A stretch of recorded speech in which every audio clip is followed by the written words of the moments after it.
And welcome everyone to another episode of Star Trek Reliant.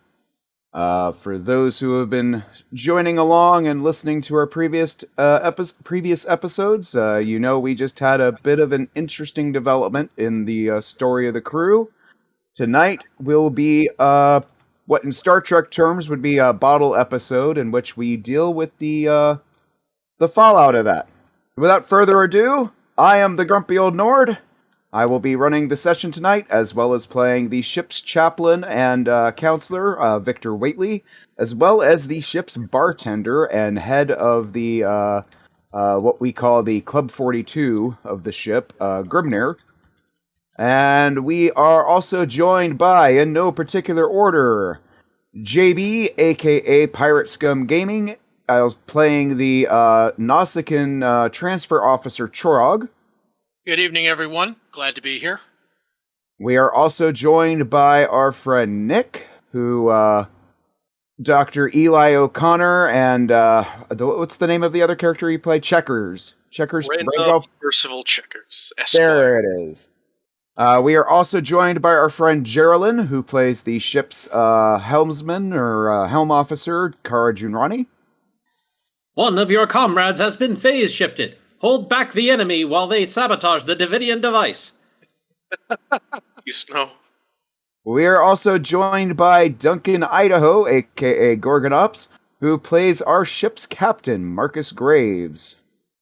One of your comrades has been turned into a cat. Give them cuddles. Cuddle them now. We are also joined by Starfarer Theta, who will be playing our lovable exocomp engineer named Oakley. He is one of the few in the group that does not use mic, so we will give a beep boop for Oakley. And then we are also joined by our beloved expert in the Star Trek Adventures game, Baz, who plays our chief engineer, Rick Tier. Greetings, everyone. A beep boop, and let me check the rules just for a moment. Page number. Our resident rules lawyer. You can't have a game without one. Alright, so where last we left off, the Reliant had been sent back in time to prevent a bit of a discrepancy in the timeline and had to deal with something in the Old West of Earth, the Western United States, what's colloquially called the Wild West. And unfortunately, that adventure ended in the ship's doctor getting shot. So this episode starts off with the crew of the Reliant solemnly and soberly gathered around, and to any longtime Trek fan would be familiar with, the very well-decorated torpedo bay. Everybody in their dress uniform, again, very solemn, very somber. And the camera turns to Captain Graves as he begins to recite the eulogy. Oh, God damn it. All right. I might need a moment, so if anyone wants to jump in here real quick while I'm preparing a eulogy. In the back, you see Grimnir. He's wearing. Obviously, he's not a member of Starfleet, but he's. Normally, he's seen wearing the traditional, Starfleet bar waitstaff outfit uniform, but now he's wearing, all black, kind of almost like a Vulcan-style robe, but not quite. And he's just quietly in the back doing what he always does, serving drinks. And you notice he has a very large cask of something unknown, unmarked, except has a little placard right before it that says, "In remembrance of Dr. Eli O'Connor." And anytime somebody has asked about it, he simply says, "Nope, that's for the doc." Does anybody else have anything they want to do as we're kind of people are shuffling in? We'll retcon the beginning with the eulogy. We'll go to it's that just before people are coming in and talking, and there's that hushed, quiet reserve as everything's getting ready for the service. Kara wanders over to the casket, puts her head down, mutters a few things, and then punches the side of the casket with her right arm, which is the flesh and blood arm. She grips her fist tightly and turns around very stiffly and walks away from the... Chaplain Waitley notices this, and he just kind of gives her a very reassuring nod. Rick's just sort Skipper of the tartar. Just standing a couple of meters back, just sort of head bowed a bit. Eyes actually closed. He's not saying anything. He's not really moving much. He's just sort of looks like a statue right now.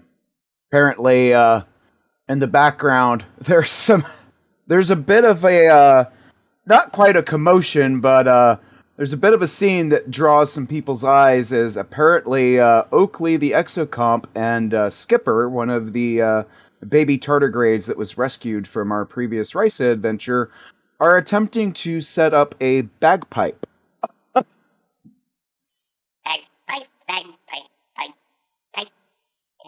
This way go up? Oh, this. Which way go up? Does this way go up? This way goes up. Oakley Trog. says that the calibrations are going well. They're going well. Trog has wandered in. Has taken off his traditional pirate outfit and has put on a black and crimson red coat, as well as his ceremonial Tegolar blade strapped to his side. Walks up to the casket, places one hand on the casket, kneels down next to it, and lets out a mighty roar as he performs the Klingon Heg Toss ceremony. Gets up, gives the traditional Klingon salute, and just wanders off by the bar. Kara gives him a slight nod as he goes by. Turog returns the nod and just takes a seat, very somber, very quiet. All right, I think Graves might be ready. I like how you said that right as I was typing to you. Let us know when you're ready. We can keep this going. Yeah, this still isn't going to be good, but we'll see. I mean, it's been that kind of a week, but Graves kind of moves to a central area, so kind of like, behind the torpedo, like along the rack in the classic style, and he gets up there and says, "This wasn't our first loss, and it won't be the last. With each, the departure is keenly felt. Eli was there for us. He had our backs. He had his part of the family, and it's really difficult to say how much these losses are felt. And yeah, it's hit me particularly hard. So, not a whole lot I can really say to encapsulate the life that's being sent off here, except that for a moment on this crew, we felt the light of that spark. And to just hope that it finds some peace out there into the universe we commend it." And with that, he just sort of takes a step back, kind of a little shakily, and just kind of stands around like at kind of a loss for what to do next. At that moment, Chaplain Waitley steps forward, and of course he's wearing standard Federation dress uniform, his division color being white instead of the blue of the medical field, and he has that little customized neck piece that lets him wear the traditional clerical collar. And he stands up and steps up in the same position that the captain was, and he just kind of looks down for a second and then looks up at everybody and he says, "Dr. O'Connor was not just our crewmate, he was our friend. He was someone whose company I greatly cherished and will sorely miss. But his memory will live on in this crew. He wanted no other home than this one. And I can say for an absolute certainty, he died a very happy and fulfilled man." And with that, may we all take a moment of silence to commend our friend's soul to the grace that it most assuredly deserves. And he just kind of gives a look over to Oakley and Skipper to see if they're ready to play him out. Skipper gives a really big thumbs up, and will roll let's see. What's a good number What here? would be There we a good roll for that? Skipper doesn't have stats, Oh. so I imagine he's just trying to figure out what number would vaguely reflect the skill or lack thereof. That's a good point. There we go. 2 successes. Woo! I would say that deserves a point of momentum. And also, the Hey. tardigrade is surprisingly good at playing the bagpipe, So even if it is upside down. It's up. It's upside down, but at the same time, the multiple arms are quite artful in how they work the bagpipe. It's a mournful little rendition of. Oh, what's the classic song? It's not. Is it Amazing Grace? Amazing Grace, yep. Okay, so a mournful edition of Amazing Grace, perfectly in tune, perfectly tolerable for a bagpipe. And I just have this image that And- Oakley's got a little air compressor at one end so that Skipper doesn't even have to do the breathing into it. Yes, I like that image. She's still got the snoot though, right on the mouth. So she's like, she doesn't have to do it, but she's still trying to. Oops. Damn it, I've lost my character sheet. I wanted to do something. Uh-oh. I thought you were going to say I lost my character there for a minute. And I've got found it again. It's on the drive. I'm looking at it right now. No, I've got it. I just downloaded Okay. and I had it open and it wasn't open anymore. So Rick is actually going to try to sing this. What do you reckon would be a good, I would think Presence Command. Would that work for you? Yeah, works for me. presence command. Yeah. So that's any complications?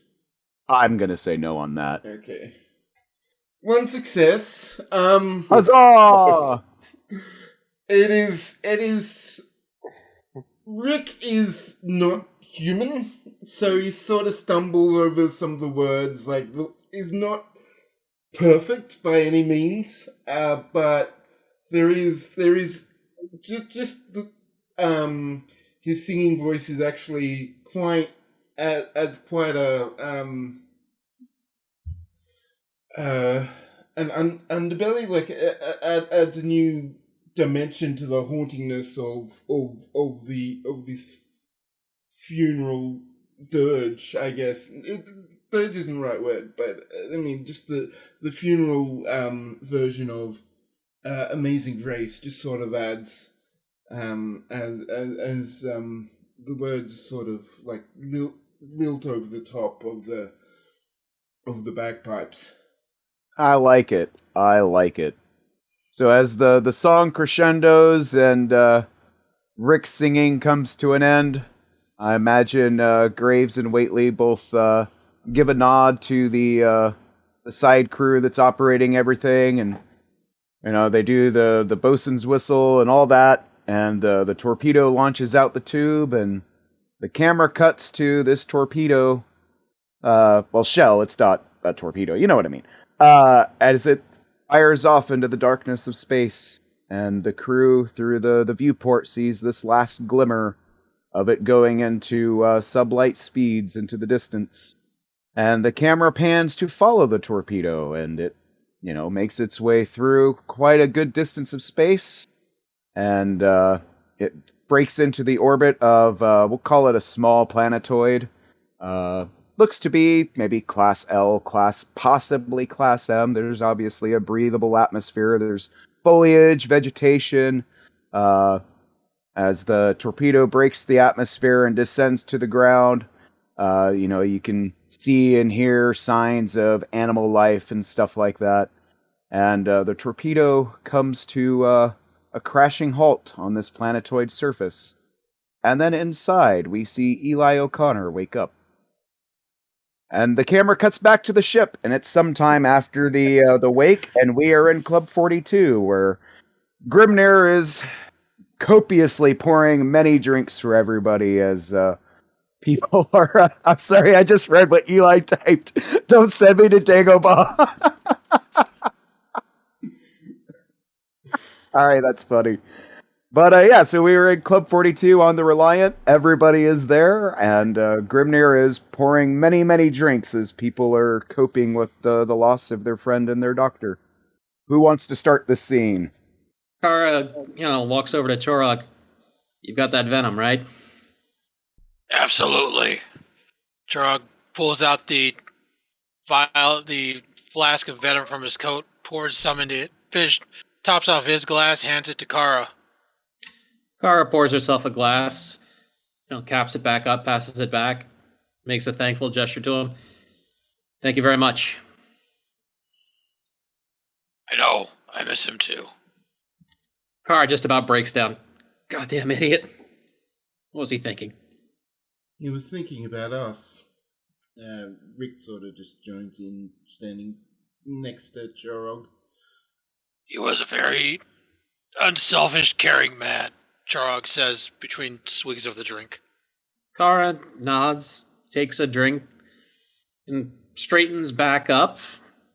She kind of forces the emotion away, bringing in, that military bearing and the steel spine that basic training give you. It's like, yeah. Chirag notices this and say, it's completely understandable to be emotional over this. He meant a lot to us. Yeah, well, I don't want to break down and cause everybody else to start breaking down. I'm not going to be the first. She gives a slight smile to him and has another drink of the venom. Chirag gives a nod, raises his glass, turns to Richter and says, you want some too? It'll help. Rick just pauses for a moment, looks over, and then just Kara takes a drink, swallows it quickly, and has her face screwed up for a minute. And she just says, the trick is to swallow it before. Rick sort of just nods silently and yes, alright, I'll take a sip. Chirag hands it to him and says, believe me, 60 minutes was a good year. And he just sort of opens his mouth and just throws the alcohol down his down his throat. You might notice your mouth going numb. That's normal. In about 15 minutes, that numbness will spread to your brain. So you see Rick swallow hard as he sort of just thinks and like tries to sense how his body is reacting, and he starts wobbling just slightly. Kara reaches out with her left hand and grabs his shoulder and gently guides him to a seat. Yeah, sit down if it's your first experience. The engine degreaser aftertaste will go away after about 5 minutes. And he starts coughing up as soon as he sits down to the table and slumps forward a bit. It's an acquired taste. But once you get acquired the taste, there's nothing like it. Yeah, I remember my first time. As Chirag takes another long pull of the drink. That reminds me, I did get something back from Checkers. Hold on a second. Kara gets up and goes over to the bar and asks Grimnir for something that she'd had Checkers working on, and Grimnir passes her a bottle, and she comes back down and sets it down between her and Chorog. She looks over at him. This, hopefully, is the wine that I had Checkers make out of habanero peppers. I'm pretty sure Grimnir checked it to make sure it was vaguely like wine, but so far nobody's tested it yet. No time like the present. Chirag takes the bottle, pulls the lid off, and takes one long good swig of it. Very, very spicy, but also sweet and alcoholic. Chirag can feel his very nose hairs burning, and the back of his throat on fire. This is good. Kara nods. Yeah, especially when it's chilled like this, it's a very... Well, I imagine it's like drinking cold fire. Let's find out. She pours herself some and downs it, and then coughs, and has a red face and some tears at the corner of her eyes, and goes, Yeah, you might have to be a little masochistic for that one, but I kind of like it. Rick holds his hand claw slash thing up. There's no thing. I don't think I could handle that. No, you let the venom do its work before. I wouldn't recommend a beginner combining this stuff. Don't worry, we'll keep an eye on you and make sure you don't get blackout drunk and dance on the table. That's my job. Rick actually sort of laughs too. You see that he's actually gotten less tense than he was during the funeral. That he's actually let go some of the things that was making me like stand like a statue, and he starts to retell an encounter that he had with Dr. O'Connor. We didn't. It's just sort of like a silly, stupid, random encounter that happened while they were just passing in the hallway. Kara nods and then, thinks back to last time the ship was checked for contraband and jokingly recalls the Romulan ale and Eli's attempts to diplomatically get his way out of having that absconded. Pretty sure the captain gave it back, though, she says at the end. Yeah, the trick to hiding Romulan ale is you don't keep it in its original bottle. Kara laughs. From what I hear, he had it on his mantle, out in the open. Amateur. Kara looks around to try and see what other people are doing. The captain, Setsa, Oakley, Skipper, anybody around. Maybe find out what Grimnir's doing. The captain is MIA. Satsa is at the bar by herself in a somber black dress. Kara looks at the table real quick and says, "Excuse me for a moment." She goes over and taps Setsa on the shoulder and sits down for a second and says, "You okay?" "Well, I know you're not, but I mean..." Yeah, it's just one of those times. Kara nods and pats her on the back. "I'm gonna be over there with Chorog keeping an eye on Rick. You're free to join us if you want, but if you want to stay over here and have a little alone time, I don't blame you." Well, I'll come with you. Okay. Kara leads Setsa back over to the table, and now it's a table of 4. So, are we telling Eli stories? Yeah, that's kind of been the thing so far. Rick had this one of just them meeting in the hallway and, the shenanigans that led to, and then I told the story about the Romulan ale that Eli was apparently holding on to. Yeah. Oh, well, I had something in there. I mean, when I was recovering from, the Borg and all that, I was, just starting to eat, and it was an experience. I started actually finding some enjoyment of it, but Dr. 3 was very cautious about allowing me to experiment.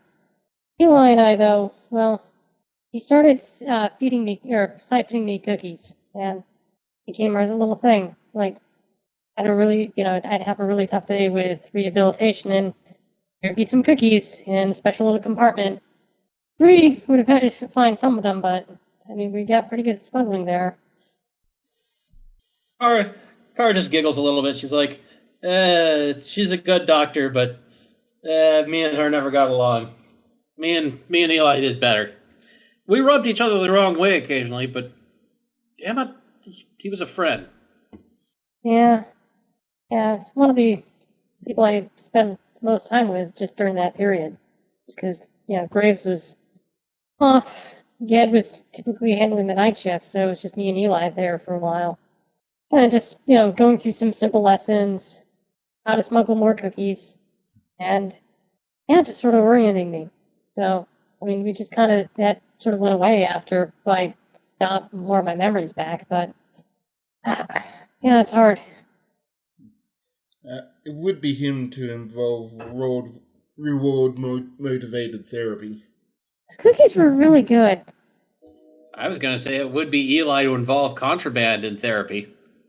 I think they may have had some rum in them. Oh god, rum cookies. Kara's like, give me a second. She goes over to the replicator and comes back with a pile of cookies. Aw. Rick just goes in and takes one. Takes a couple, actually. Oh, Kara's stuffing her face. This was not an entirely altruistic measure.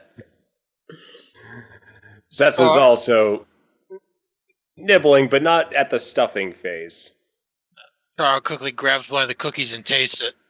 This isn't bad.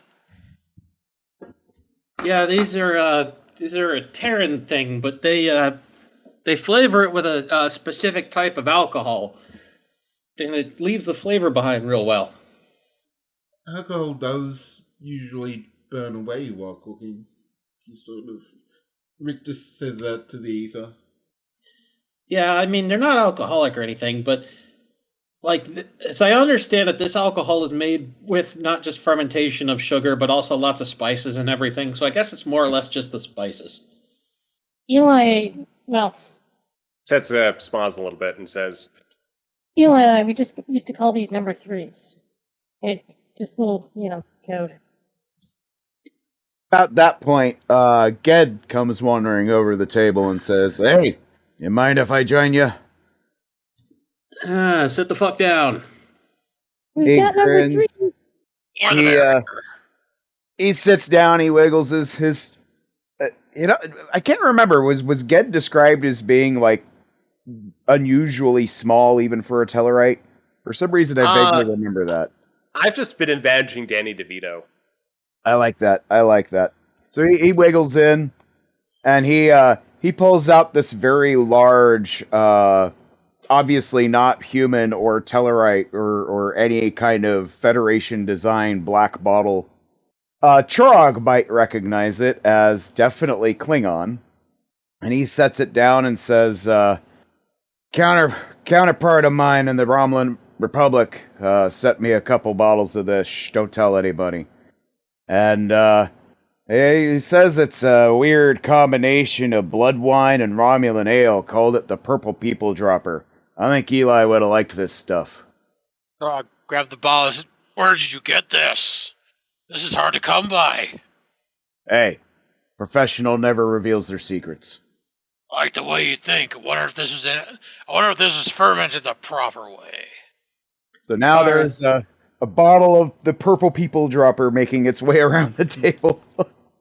Kara shakes her head and makes sure that Rick doesn't grab it. She says, I'm crazy. I'm not whatever I'd have to be to drink that. I'll stick to the wine and the venom, and maybe later I'll find some Kanar. Rick does go to grab the Purple People Dropper. It's cultural exchange. Let's do a daring roll-off. Post check. Set's feeling that this is a ritual she has to be part of too. Joins in, but more hesitantly. I imagine it probably tastes really good, but holy hell, it'll leave you floored afterwards.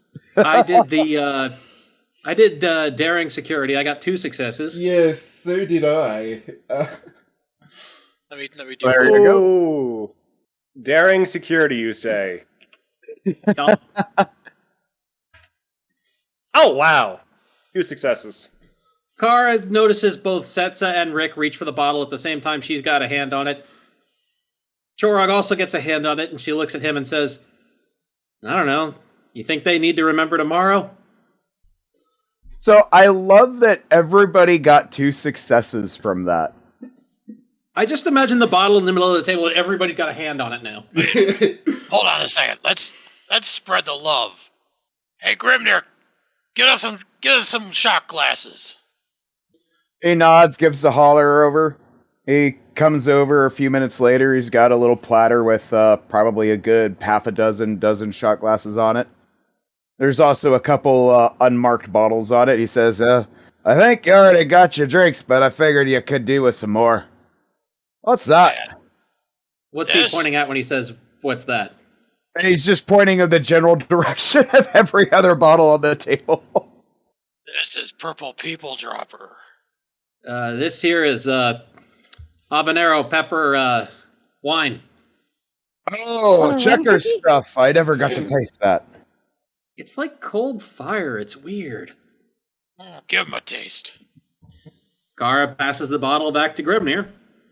He takes it, looks at it, takes the slug right out of the bottle, gets a very impressed look on his face, says, "Hey, reminds me of something a friend of mine made down in San Francisco a couple years ago. It's pretty good." Huh, I guess it wasn't as original an idea as Churog and I thought. And Like Grimnir it all. nods, gives Ged a slap on the shoulder, and says, "I see you got the, yeah, shush, shush, hush, hush, all that, I know. All right, y'all let me know if you need anything." And Grimnir goes wandering off to take care of other people. Frog takes a hold of the purple people dropper, uncorks it, and pours everyone a shot. Kara apportions out the shots to make sure everybody gets one and holds hers up, just looking at the light through it and the kind of almost metallic purple color of it. She kind of chuckles, almost ashamed to drink it. It's beautiful. She tosses Setsa it back. dips though. a cook. Setsa dips a cookie in to the rum first to taste it. Rick goes cheers and downs it just like Kara. So I guess this should be, I don't know, fitness command? I mean, to not fall over? I would say daring command. Okay, technically I'm not human though, so we'll see if it people drops me. I'm still rolling on the cookie dip because Setsa's kind of a lightweight. So daring command, is that what you're rolling, Kara? Yes, Yeah. daring command.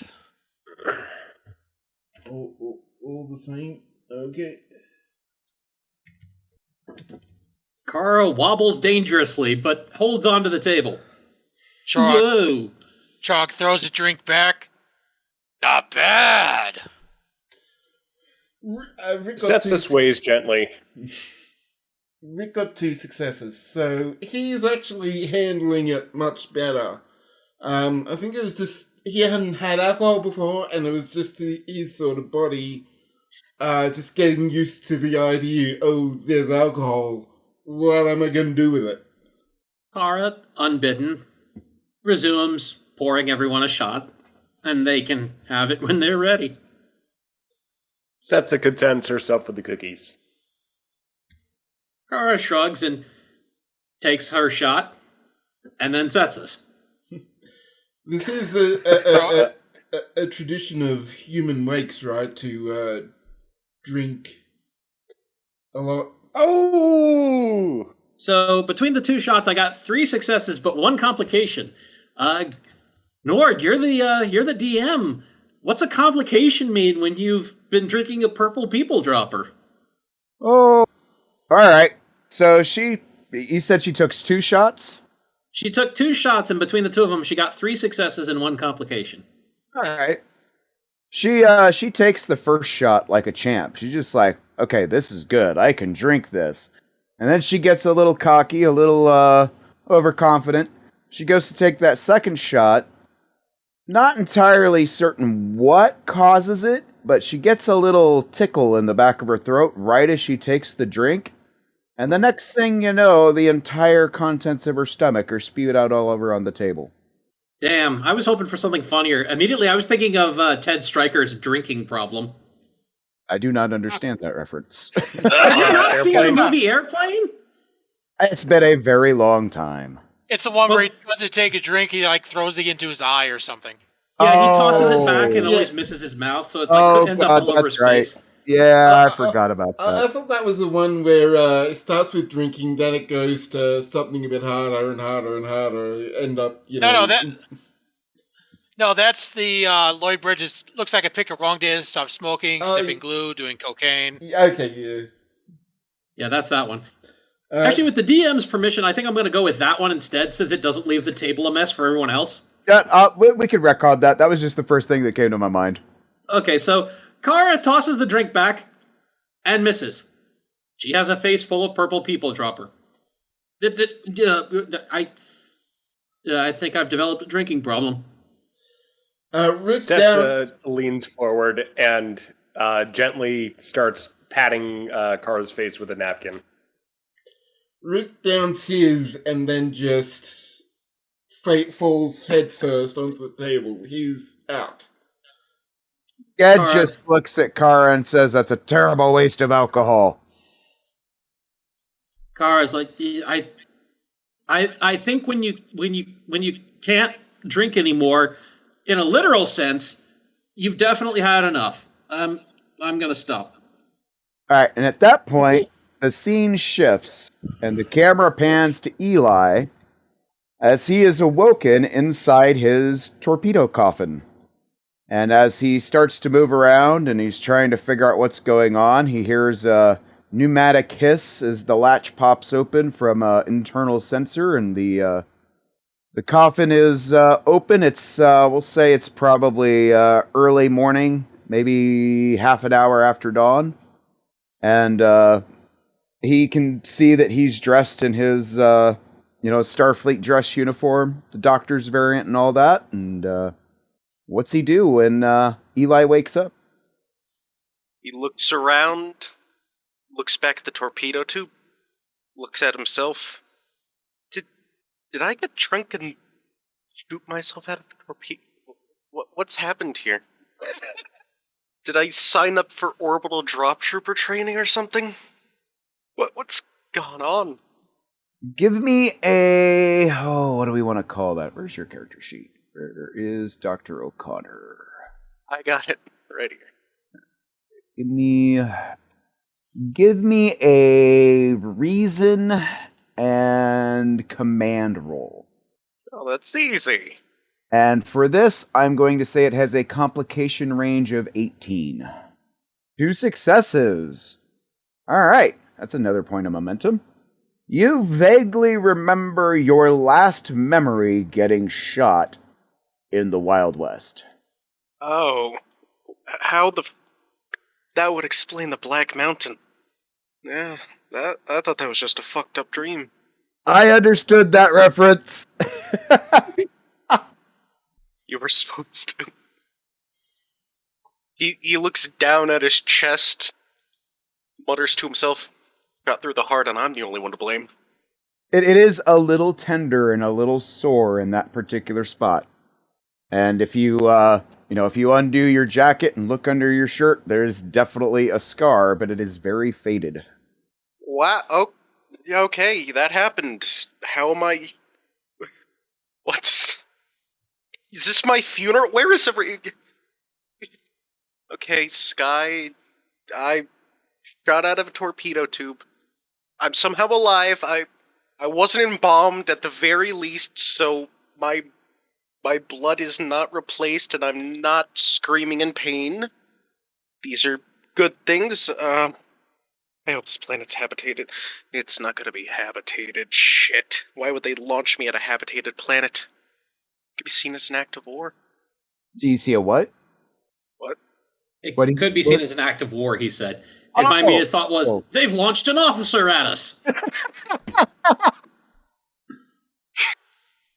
About that time, you hear a branch snap some distance behind you. Oh, shit. Hide. He's going to hide in a bush. All right, give me a, let's see, what would that be? Control security. There we go, yeah. Give me a control security roll. Roll Oh, shit. Well, there you go, 2 successes. So you find a bush to hide in, and you have successfully convinced the forest that you are a bush. And from the direction that you had heard the twig snap, the branch snap, you see a very large mammalian predator that looks like a cross between a bear and a wolf with very, very large boar tusks. It almost looks like a targ on steroids. And it approaches the torpedo and sniffs at it, puts a paw at it. The front paws, the front legs have very paw-like appendages, very big, large, sharp claws, and you notice, unlike most mammalian predators, this has opposable thumbs. Its back feet are hooved, and they're almost the only way to describe it is it's like a tricloven hoof. It looks around and it paws at the torpedo, and it obviously has incredible strength as it nudges the torpedo like it's a paperweight. sniffs at it again, promptly turns and urinates on it, which is probably one of the worst, most horrendous smells you've ever had the pleasure of experiencing in your life. It sniffs in your general direction, almost as if it's confused, and then wanders back into the distance.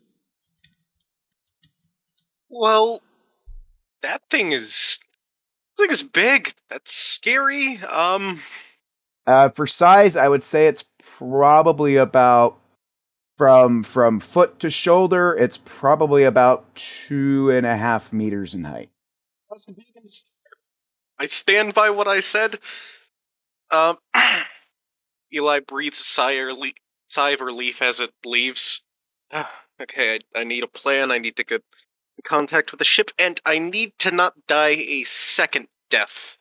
Wait, I'm not a ghost, right? No, I wouldn't be a ghost. I wouldn't have looked over here. I'm a fucking idiot. No. And with that, we go back to the ship. The post-funeral mourning / celebration is starting to wind down. It's getting late. It's not super late, but people are starting to, excuse themselves. Ged has said he has to go make arrangements in sickbay before he calls it a night. What is everybody in Club 42 doing? Ara has had enough to drink and first off checks on Rick to see what's up with him currently. Do you want to do inside medicine? Insight medicine for me, you said? Yeah. I actually got a success. Woohoo!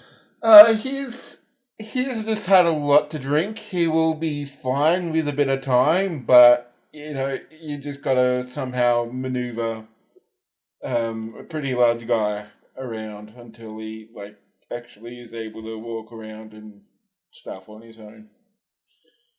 So he's out cold still, huh? Yeah.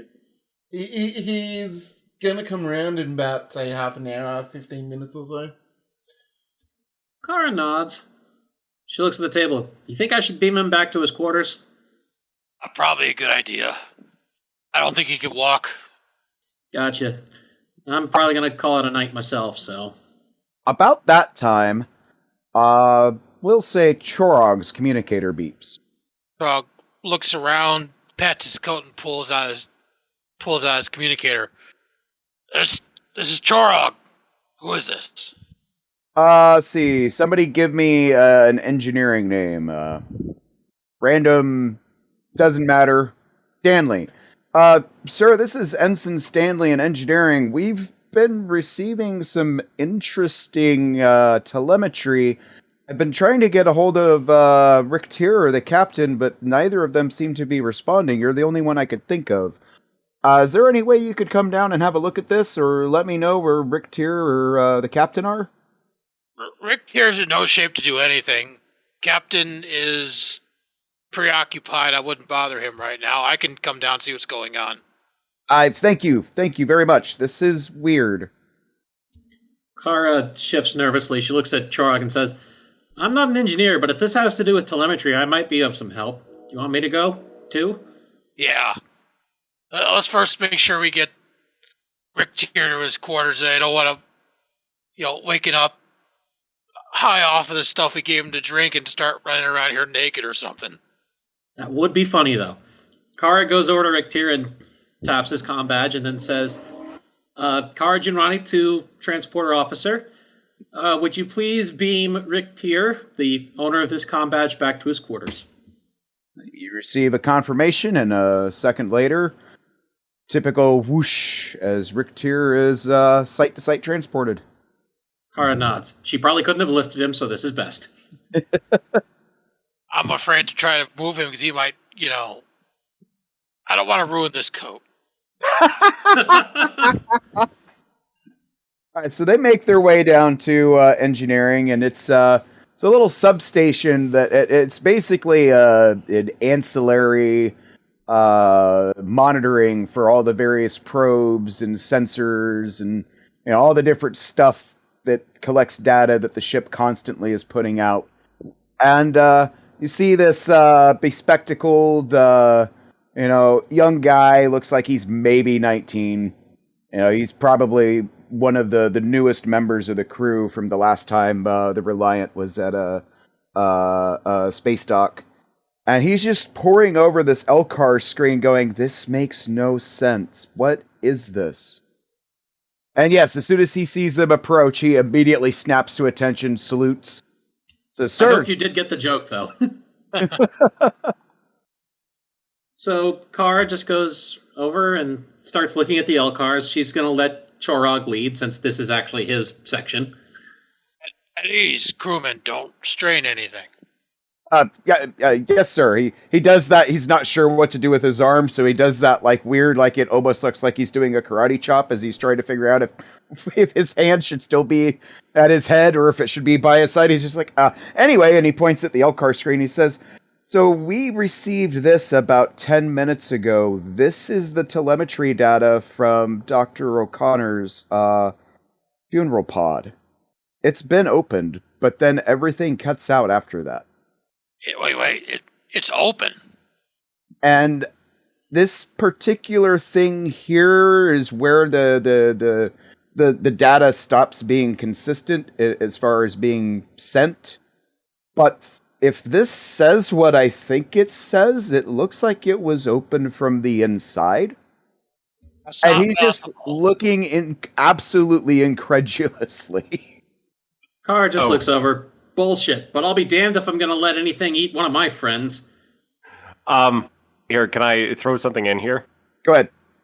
So Skipper is also in engineering for some reason. Okay. And Skipper just looks over to the others and just says, You guys did not know? What? No, Skipper, no what? Oh, you were going to get up. I said that to Graves, but then he just shook his head and looked at me softly, said I would understand the time, but he was going to get up. I thought he was just going for a fun ride. Kara blinks and looks at the between Ensign Stanley and Skipper. Which, by the way, Ensign Stanley is just staring slack-jawed at Skipper like, what the fuck am I looking at? For whatever reason, she's more inclined to trust what the tardigrade just said than what Ensign Stanley said. And she basically says, she looks around for... She thinks for a moment, I know where the armory is on this deck. You want to go down and check it out with me, Chorog? Yeah, we better. Okay, I think you're probably already armed, but she goes to the nearest armory and grabs a phaser pistol, and then double taps her comm badge and says, this is Jurani and Chorog. Beam us down to the planet near the casket's last known location. That's where Stanley perks up and says, that's the other part of the problem. We can't narrow the exact coordinates from where this telemetry is coming from. Kara nods and says, okay. She gently grabs Ensign Stanley and, along with him and Chorog, goes over to the turbo lift to the shuttle bay. We can take my shuttle. You have a shuttle? Well, yes and no. Let's just call it a pet project. Oh, I gotta see this. Skipper follows. All right, so they all go to a shuttle, and the camera goes back to Eli on the planetoid surface. That's me. Indeed. Which is a weird thing to suddenly say out loud when you're by yourself. So Eli, it's maybe been about half an hour since he saw that creature, whatever it was. And what exactly has Eli been doing? He's been getting as far away as he can, trying to look for a source of water. Because he thinks the ship is gone. I think he's gonna have to try to survive for a while. All right. Give me let's see. I'd say this is a reason and security roll. Say that's a good survival skill check. Oh no. Oh no. Oh no is right. So you got a success and a complication. All right. I know what happens. You're it just posted. So he starts walking around, trying to paying attention to what he vaguely remembers from survival training at the academy, and he's trying to ascertain directions, and he's not sure exactly what the sun situation here is as far as north out cardinal directions, all that. But he's kind of making his way through, and he's still got a pretty good idea of where he'd be able to go to get back to where he started out. And he finds a small stream that opens into say about a 10, 12 meter size pond. Right as he approaches this water and he's trying to figure out if he'd be able to use it for potable water, he hears another snap, very similar to the one that he heard earlier, but this one much closer, followed by another snap. He gets the distinct impression he's not alone. Oh shit. And just as he says that, he looks up to see two of those creatures that he had seen before. In fact, it's entirely possible that one of them is the one that he had seen. And they're slowly lumbering through the foliage, and they come to the water, and they stop next to each other, and they start drinking from the pond. And then they stop, and they look at each other. And then at the exact same time, they both turn and look to where Eli is. And one of them gives a very loud grunt, and the other one, almost like a clicking sound, like it's chattering its teeth or something, or you're not entirely certain how it's making this chattering sound, but it almost sounds like language. Um. What does Eli do? Well, question. You said I was sent to my grave in my uniform, correct? Mm-hmm. So that means I would have a comm badge. Correct. And a comm badge has the universal translator. Correct. Can I can it do some space magic?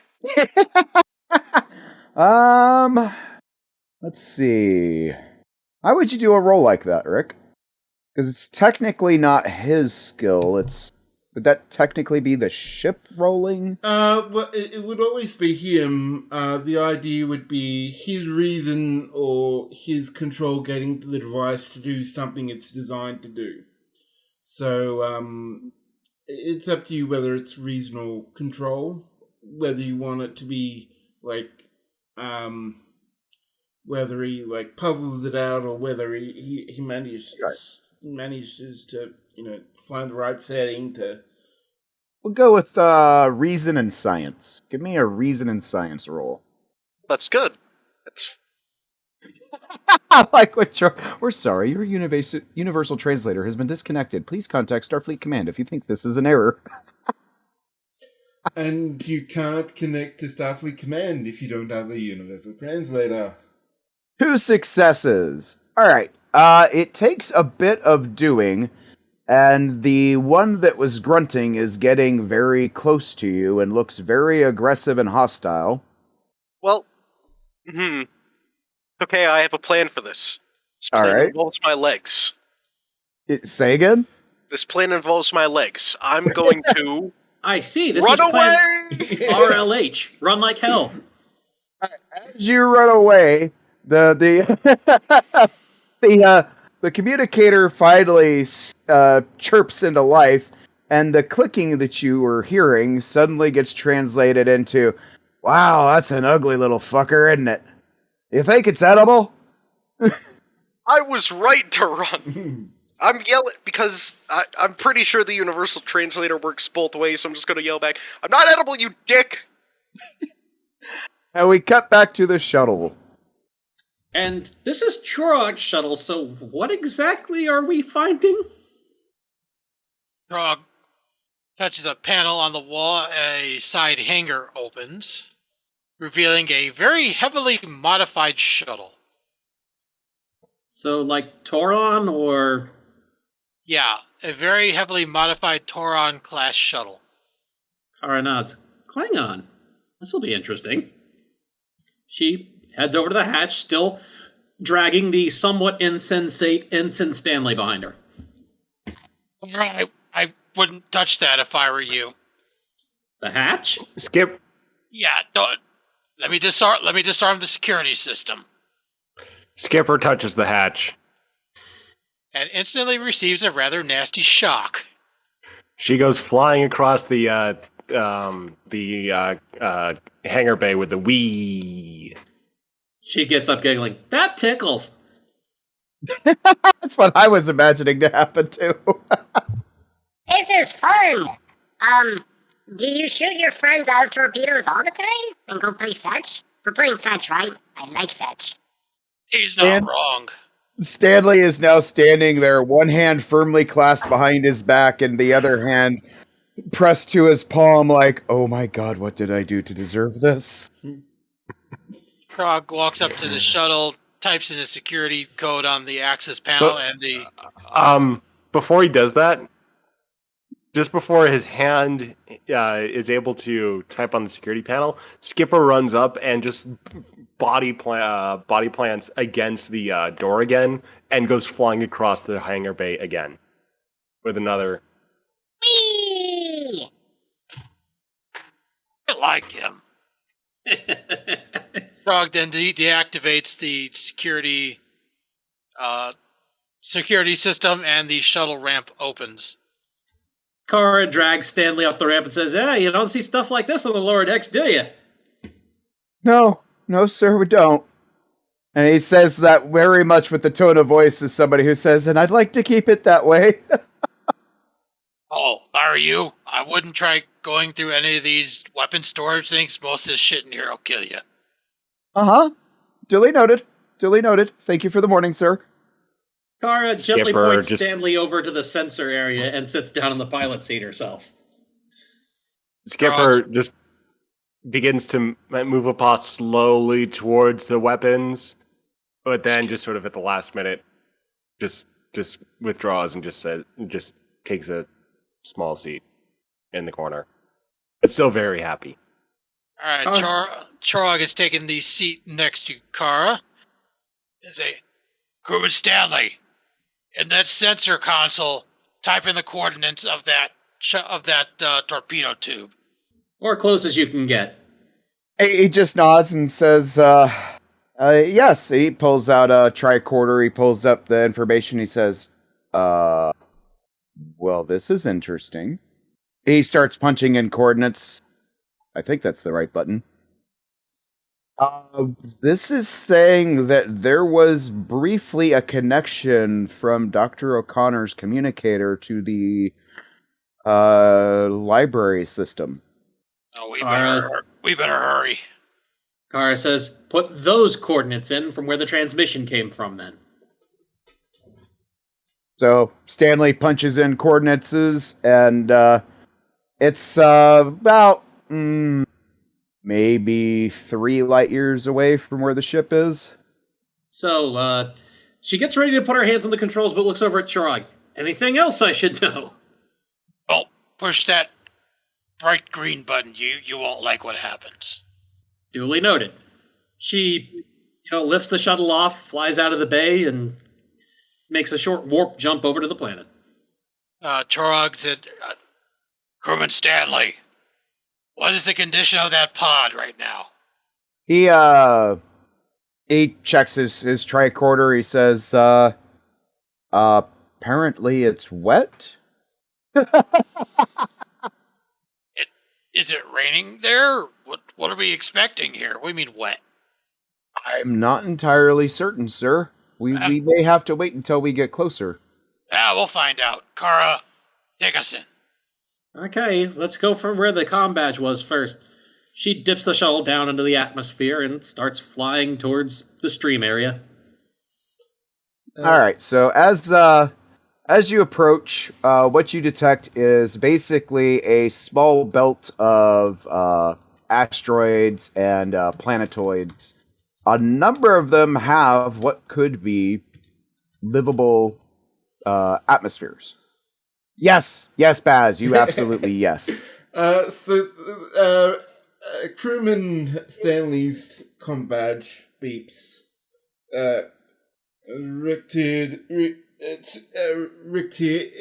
Tier to uh, crewman Stanley.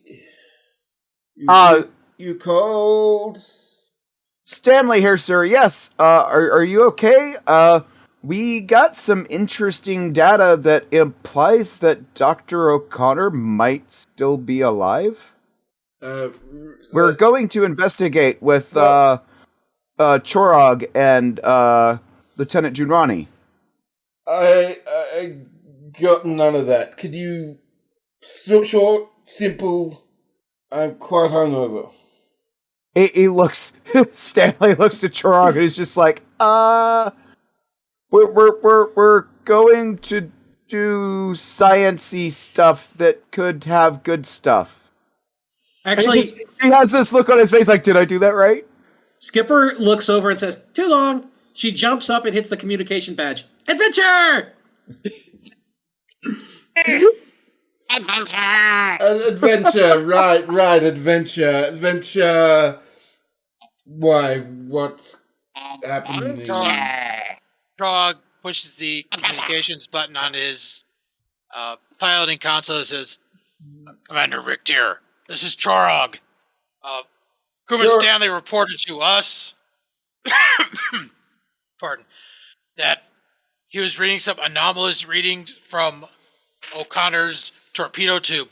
We are heading to the planet to investigate these anomalous readings. There's a possibility that he is still alive. We will report in when we have more information." So Graves breaks in on this communication. So Graves breaks in on this communication with, what?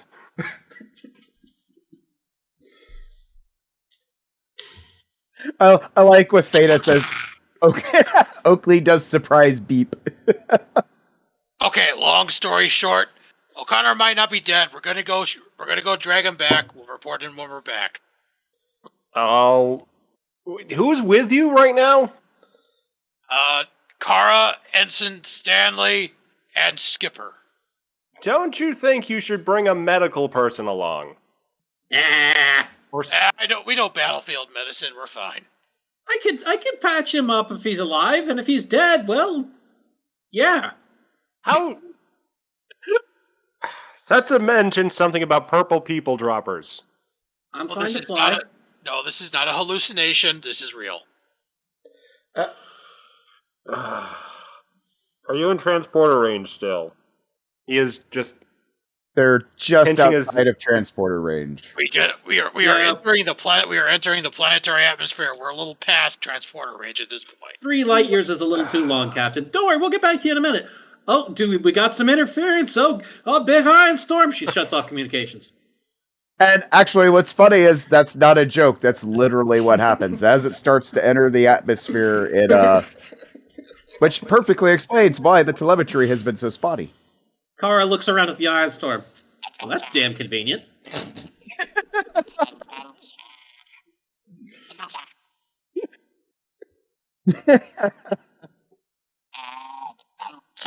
So, we jump over to Eli, who is running for his life from 2 very large and angry predators who are apparently sentient and can speak.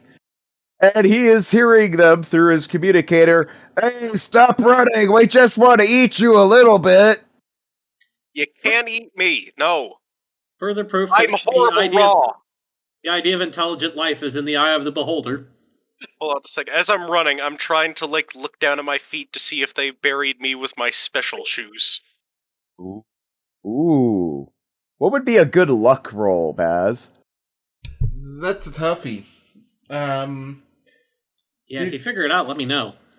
We could just do a Tell you what, I'll do post check GM and Rick, whoever gets a higher roll.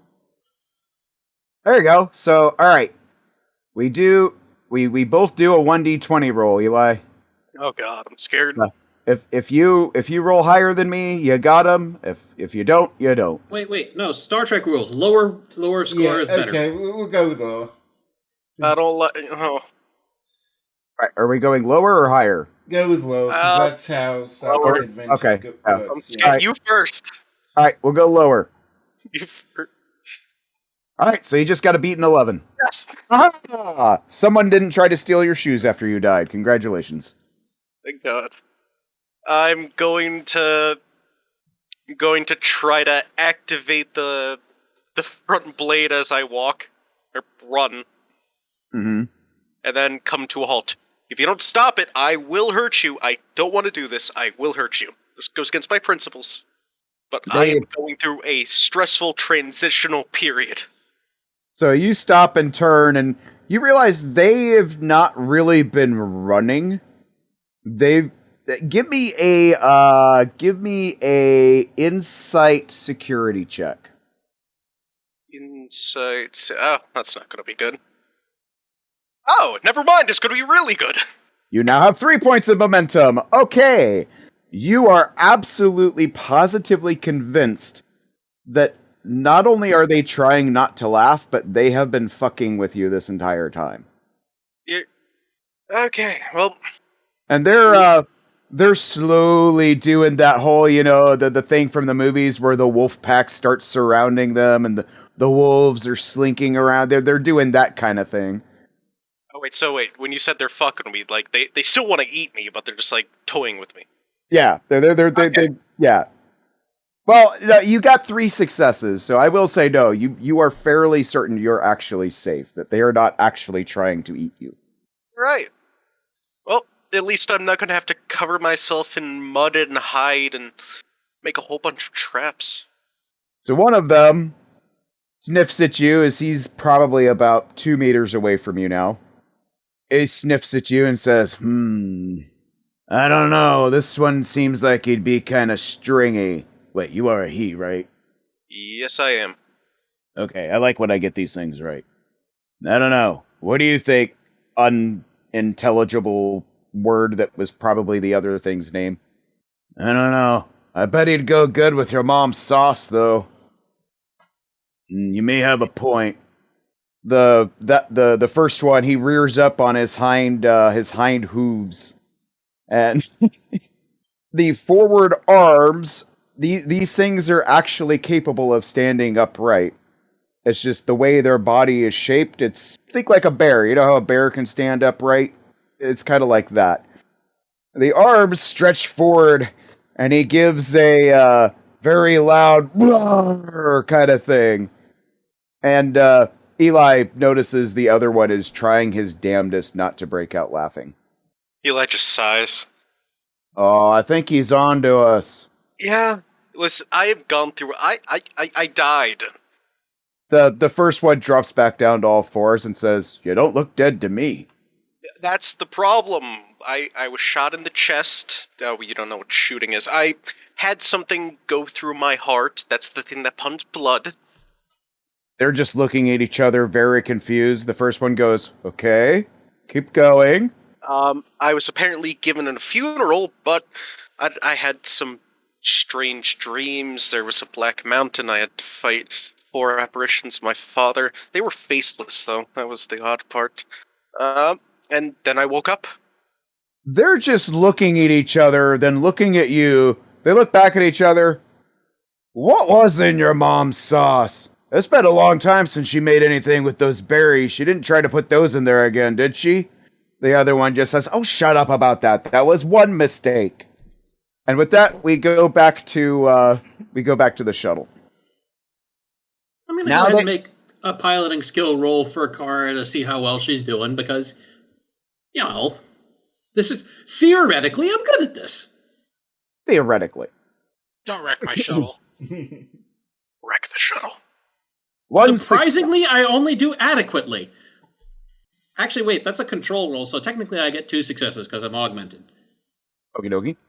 All right, so you bring the shuttle down, and you're in the and as you approach, you can see the landing skid mark from where the torpedo hit, and so you bring it down in this small clearing where the torpedo is, and you see the hatch is open, and it is very wet, even though it does not appear to have been raining anytime soon or recently. Kara looks back at Stanley. I told you to put in the coordinates from where we got the transmission. This is the closest I could get. I'm sorry. Although, Really? It's that bad? how can I? I'm getting something. I'm getting something. Is there a way I can patch this to? You know what? Never mind.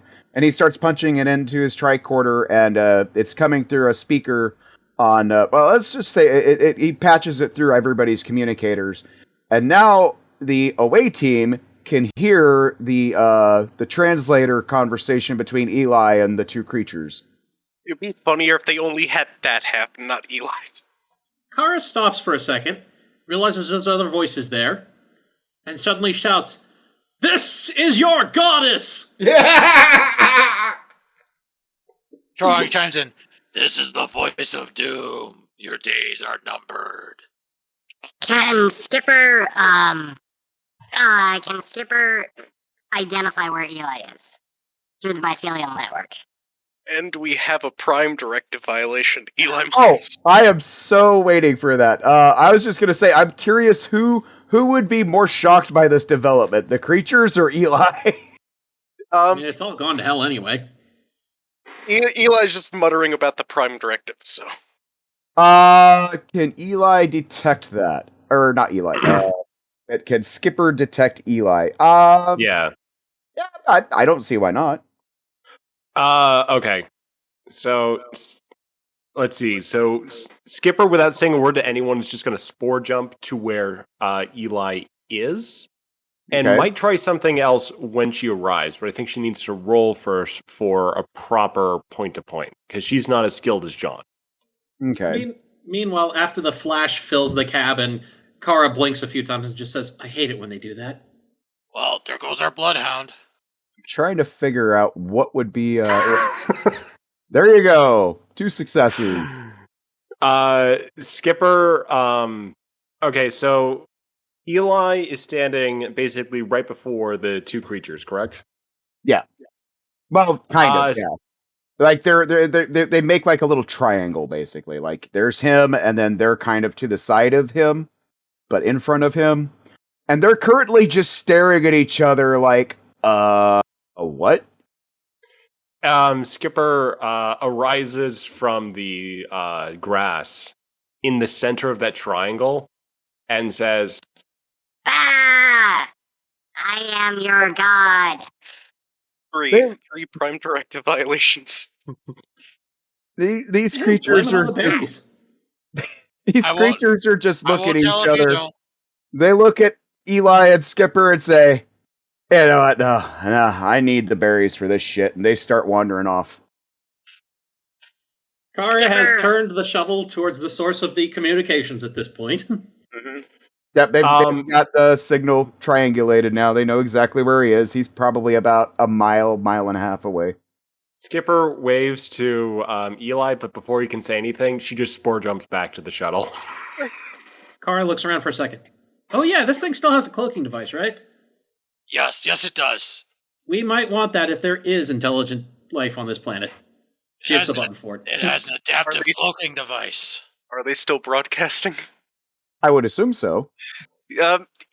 The cloak's really not necessary at this point. Yeah, Skipper just jumped out of, the mushroom realm. Kara shouts back, "Do not defy thy goddess!" They left. They needed drugs to. Kara shouts back, "Stop defying thy goddess!" Rick I think I need some of those berries too. Rick still Never underestimate a good cloaking device. Rick still drunkenly connected. Chimes in and adds, Ion storm. "Don't." Is the It's Rick. Of course, his comm badge is better. Yeah, I can do a roll if Grimney wants me to. If You're good. You're good. We'll let this one through for comedic effect. don't forget to grab the casket as well. Thing on planet with people, sort of thing. And then the communication dies at that point. And I think that would make an excellent point to take our mid-session intercession. All right, welcome back from our break. I believe everybody is ready to settle back in and get to the rest of the story. So as we returned, we cut to Captain Graves in his ready room. What And he has is just massaging his temple. I was gonna say, what has Graves been doing during all this? So he's been in meetings. He's talked to Ged. He's talked to the science department. He's talked to Setsa. He's talking to Eli's father right now. And he's just trying to make sense of what the hell has just happened. It's probably about that time that he gets a communicator from Rick Tier, I would imagine. Okay. Captain, this is Rick T. This is Captain. I mean, so yeah, he sort of accidentally, like, got the things around. It's strange. Yes. Yes, Rick. All right. So they've left on that shuttle to fetch Eli. And we're sure it's not a sensor blip. I haven't. Okay, I'm quite drunk, Captain. I'm looking over the information, but I can't see a lot of it. It's. I trust crewman Stanley. I trust my crew. If they say it's not a blip, that would be one of the first things they check. All right. So, is there any danger in putting Reliant closer to that planet? As far as I'm aware, there's no stellar cartography issues. All right. I'll have science do one more check. And all right. Yeah, I think that's all. Yeah, I think that's all, Lieutenant. If anything comes up, let me know right away. Did I Also, call you, I want or did security you call me? You called me. Oh, okay. Anyway, sorry, Captain. What was it? If anything happens, call me right away, or have someone on your staff call me.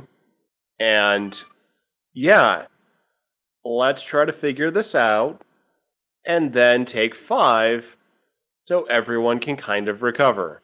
You got that? I'm pretty sure I do, Captain. All right. Graves closes the comm channel.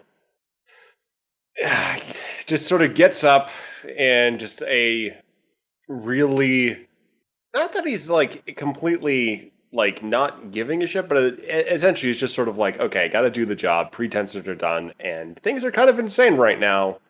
Well, let's keep rolling with it, because this is slightly better than Eli being dead. Slightly. He walks onto the bridge, looks around, and just says to the helm, "All right, unless science team has any objections, let's bring ourselves a little bit closer to the planet, just so we're in a better position to assist the shuttle if they need it." Actually, that's a good thing that Eli just commented, because you had said you were probably in the process of talking to Eli's father when all this was going down. So your little I forget what they're called. Basically your computer, your communications computer in your ready room starts chirping as you realize you've had Eli's father on hold for a hot minute. Graves just sort of just sighs very wearily and just says to Waitley, "All right, Waitley, you've got the bridge. Just get our people back, and let's try to figure what's going on out." Understood, sir. Graves trudges back to the ready room, sits back down at his desk and says, he unmutes the channel and says, "Sorry about that. Yeah, things are, suffice to say, slightly frustrating around here." I can only imagine that. So you launched him from your heart's in the right place, but you launched him from a torpedo tube. I mean, We did. I'm just going to preface We this. thought he was. I can understand We that. thought- I'm going I'm going to preface this with you. I'm just going to say I remember this. It came back to me. Our conversation. You know. Oh, it did? Well, Yes, it came oh. back to me in 1983. That was not fun. All right. Sorry about that. We'll have Starfleet check out those memory erasing protocols. I think they're more made for people that live regular lifespans, but I guess it's genetic. Yeah, I guess. So we thought he was dead, and I'm having my current chief medical officer review those records, so we have a better sense of whether or not a Trill like you and Eli is actually dead. I'm human though. I'm not. Oh, sorry about that. His mother's the Trill. Why would I be in the Old West, living? And Cosgrove is there. Okay, that's fair, but I was, actually living there, and I just gotta say, I remember the speech you gave me. I was going through a very tough time. I had to put down a friend a few years earlier. Oh, the gravedigger? No. Before, I'm talking years before that, early 1890s. He was trying to get a place in London. There's a book about it. All right.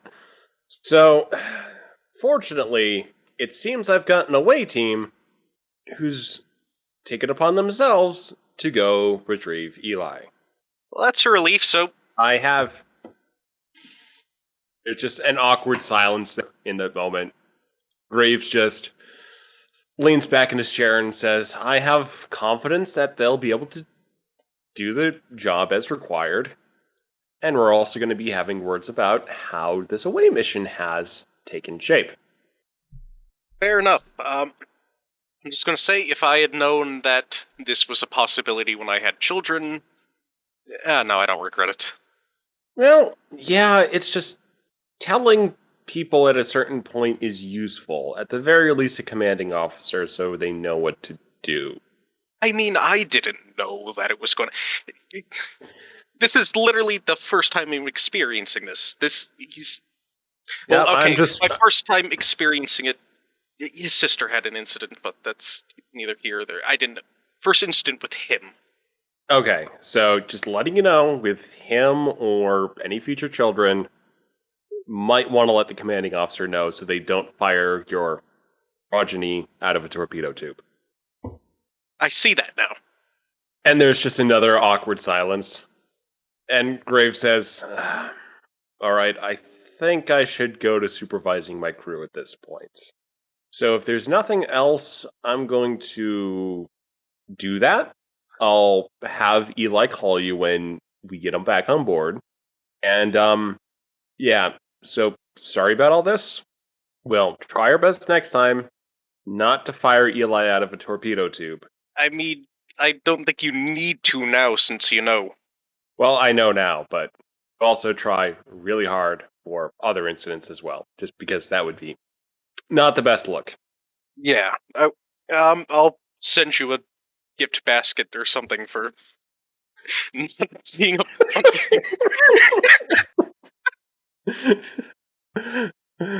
So, Captain, I know how hard the job is.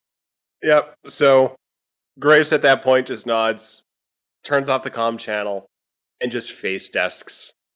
All right, so the Reliant under the temporary command of Whately is making its way toward that belt of that asteroid belt and the planetoid, and they are now within transporter distance, and we now cut back to the away team. Skipper has spore jumped to the torpedo tube. Kara has brought the, cloaked shuttle down near Eli and has quickly told him, don't touch the door until we unlock it. Let me guess, it has a security feature where it's going to shock me if I touch it. I do not wish to die again today, so... Or, wait, how long have I been dead? That's a good question. I'd say probably a couple days. Yeah, it has a security repulsor field. You'll touch that, you'll go for a nice little flight. I would prefer not to do that right now, so... Stand by. as Charog enters the access code and the shuttle's hatch lowers. And Kara runs out and tackles Eli with a hug and says, "You goddamn motherfucking bastard! What did I do? You died!" Yeah, Charog, it happens. Charog pulled his one of the disruptor pistols out of one of the storage cubbies and walks outside just to cover the area in case the angry teddy bears show up. The angry teddy bears. I like that.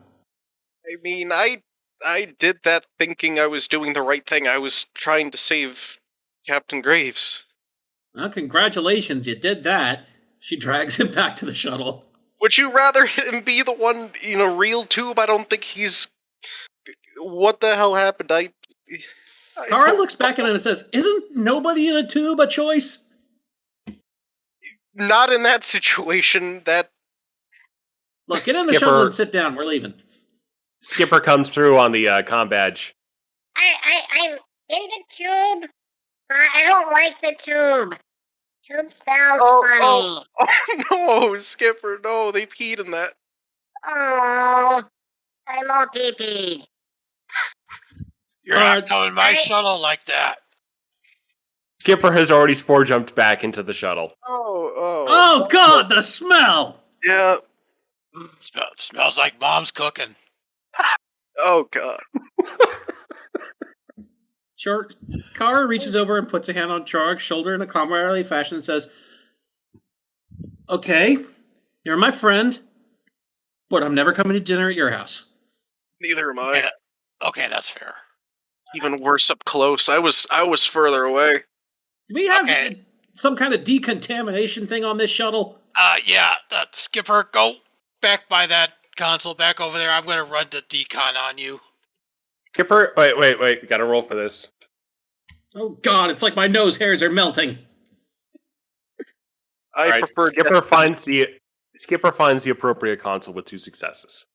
Charog enters the activation sequence, and a yellow confinement beam surrounds Skipper and neutralizes any foreign contaminants.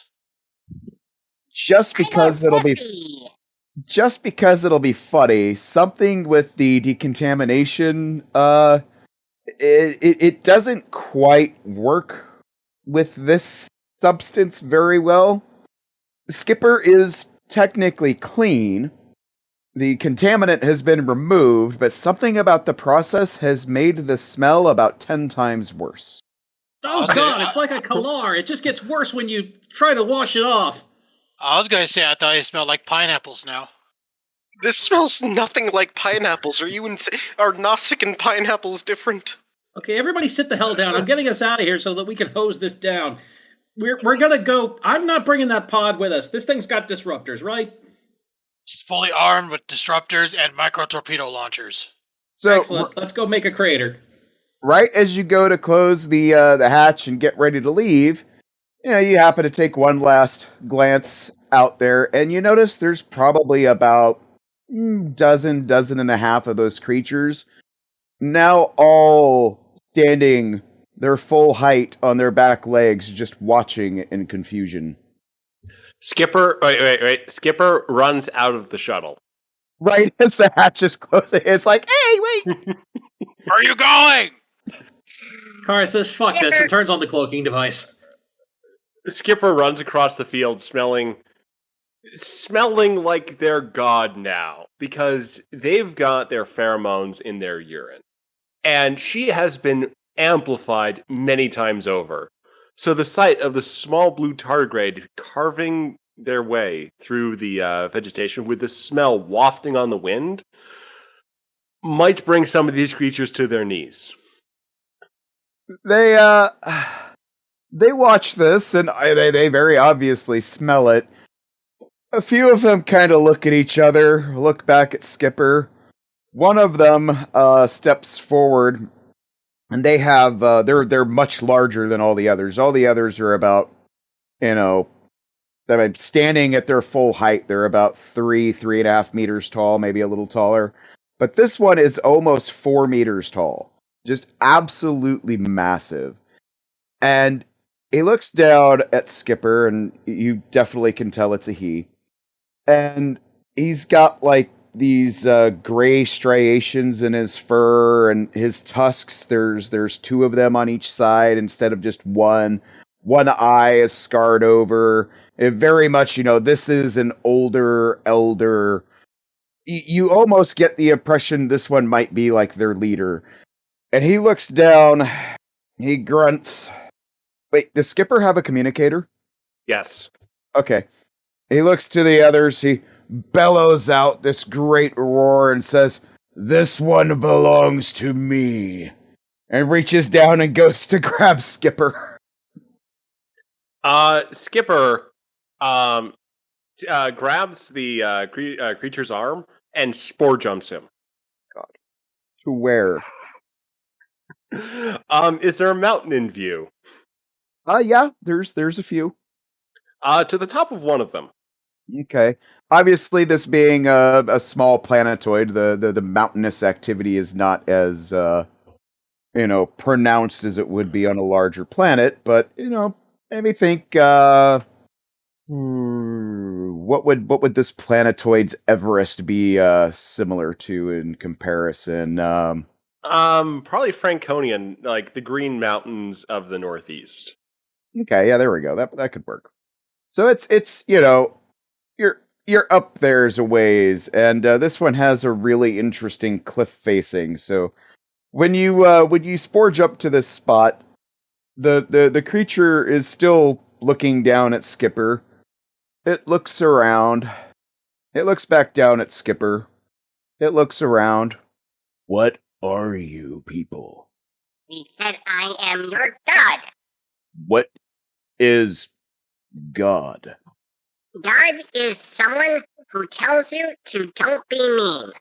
Don't be mean. What is mean?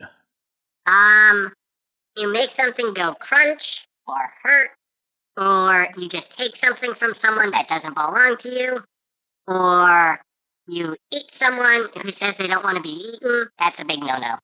Because if you don't, God gets mad. He looks around. A very, very confused look on his face. He looks back down at Skipper. You are a strange people that requires being told common sense.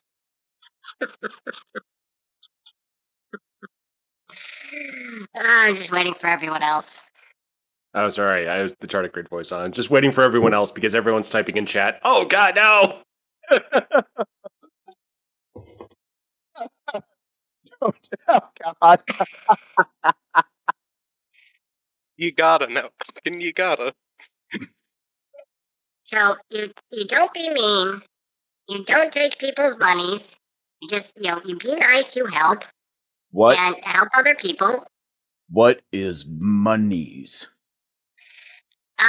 It's better off that you don't know that one. He nods gravely.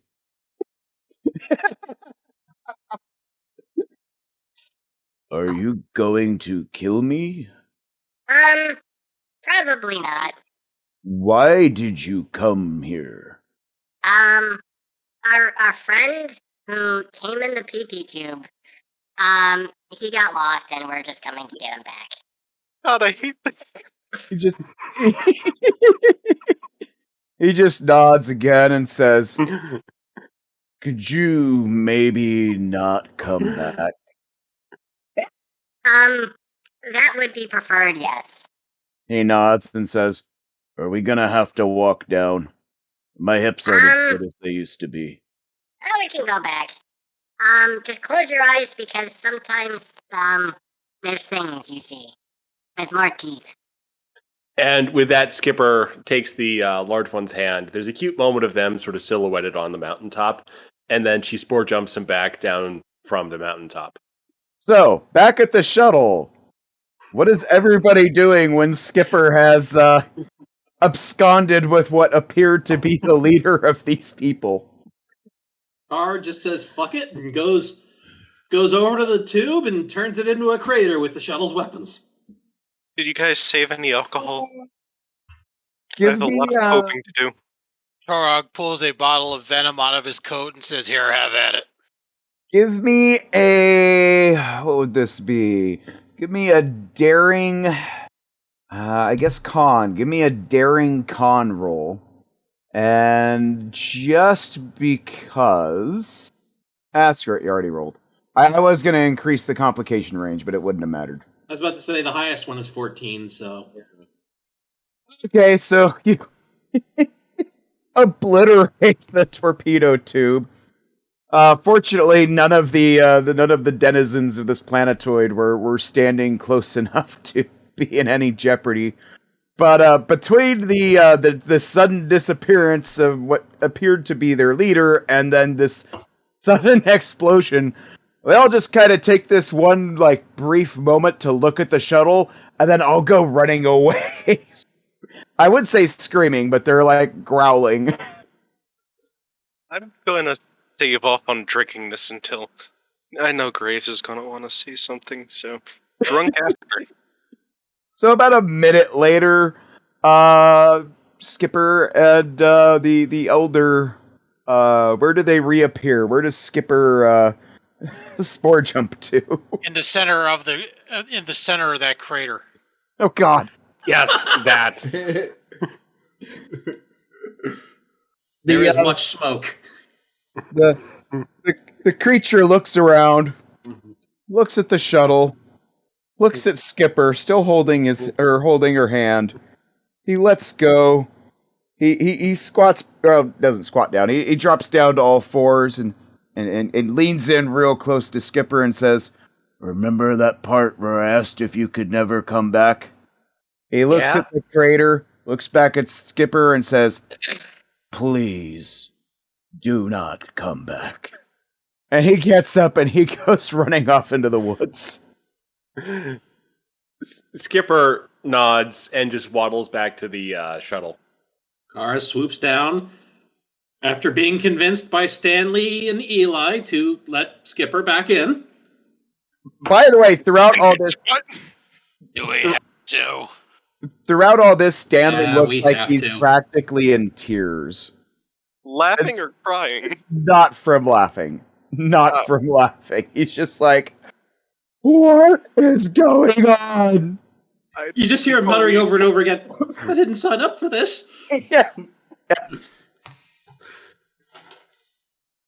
Trog offers Ensign Stanley the bottle of venom and says, "Here, this'll help." Kara says, yeah, drink a few fistfuls of that. You won't remember today at all. It looks like he's about to say something incredulous until Kara says she won't remember this day at all. He stops, he grabs the bottle, and he just downs it. Oh, never mind. It's okay, we got the doctor back. And it is that moment that Ensign Stanley eyes roll the back of his head and just drops to the floor. He's taking a nap now. Yeah, he'll be fine. See, Eli, we missed you so much, we got you more work already. Oh, I'm already going to have to file reports for the Prime Directive violations. We'll set up a probe. Skipper- Just don't come to the planet, it'll be fine. Skipper looks up at Eli and says, It's the tardigrade way. What did you tell? Where'd you take him? What did you tell him? Kara leans over and puts a hand on Eli's shoulder. Don't ask questions you don't want answers to. I kinda want answers to them because Frog looks just I briefly told over his him. shoulder and says, "The less you know, the better." I disagree. No. Tardigrade wants to speak. Okay. Skipper's getting actually testy at that.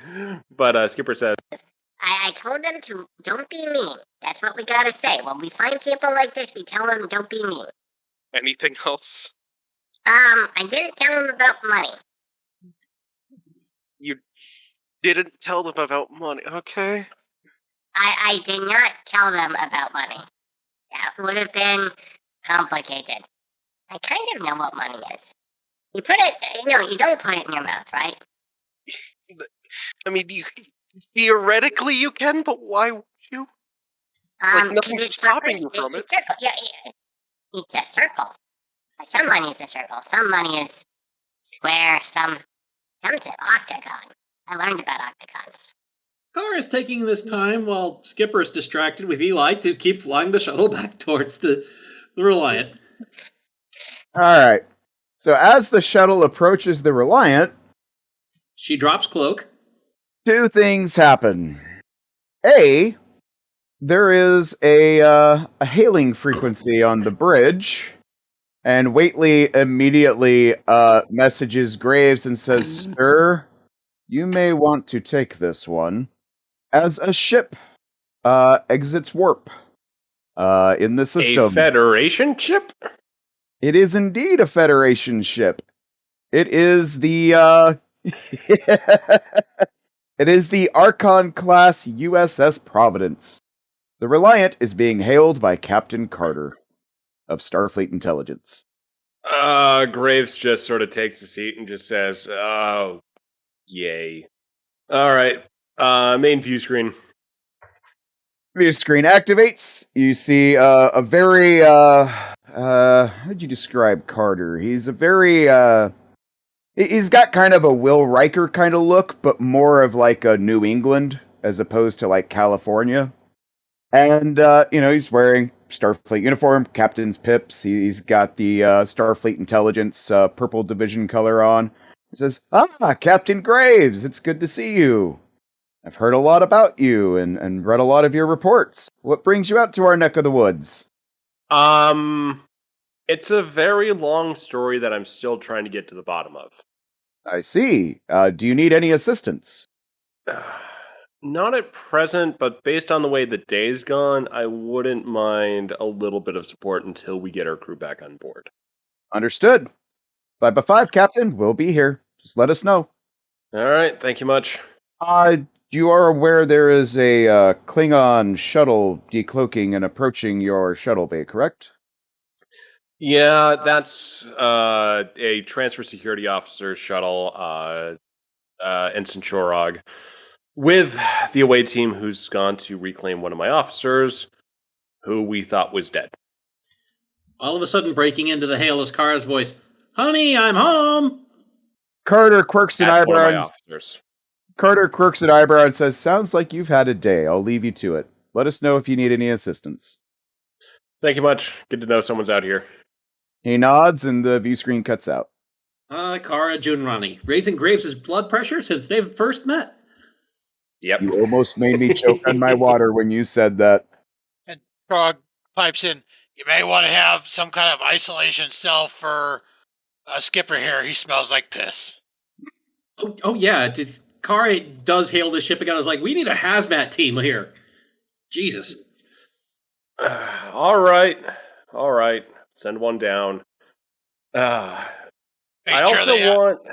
Make sure they have personal breathing packs. This thing stinks. Yeah.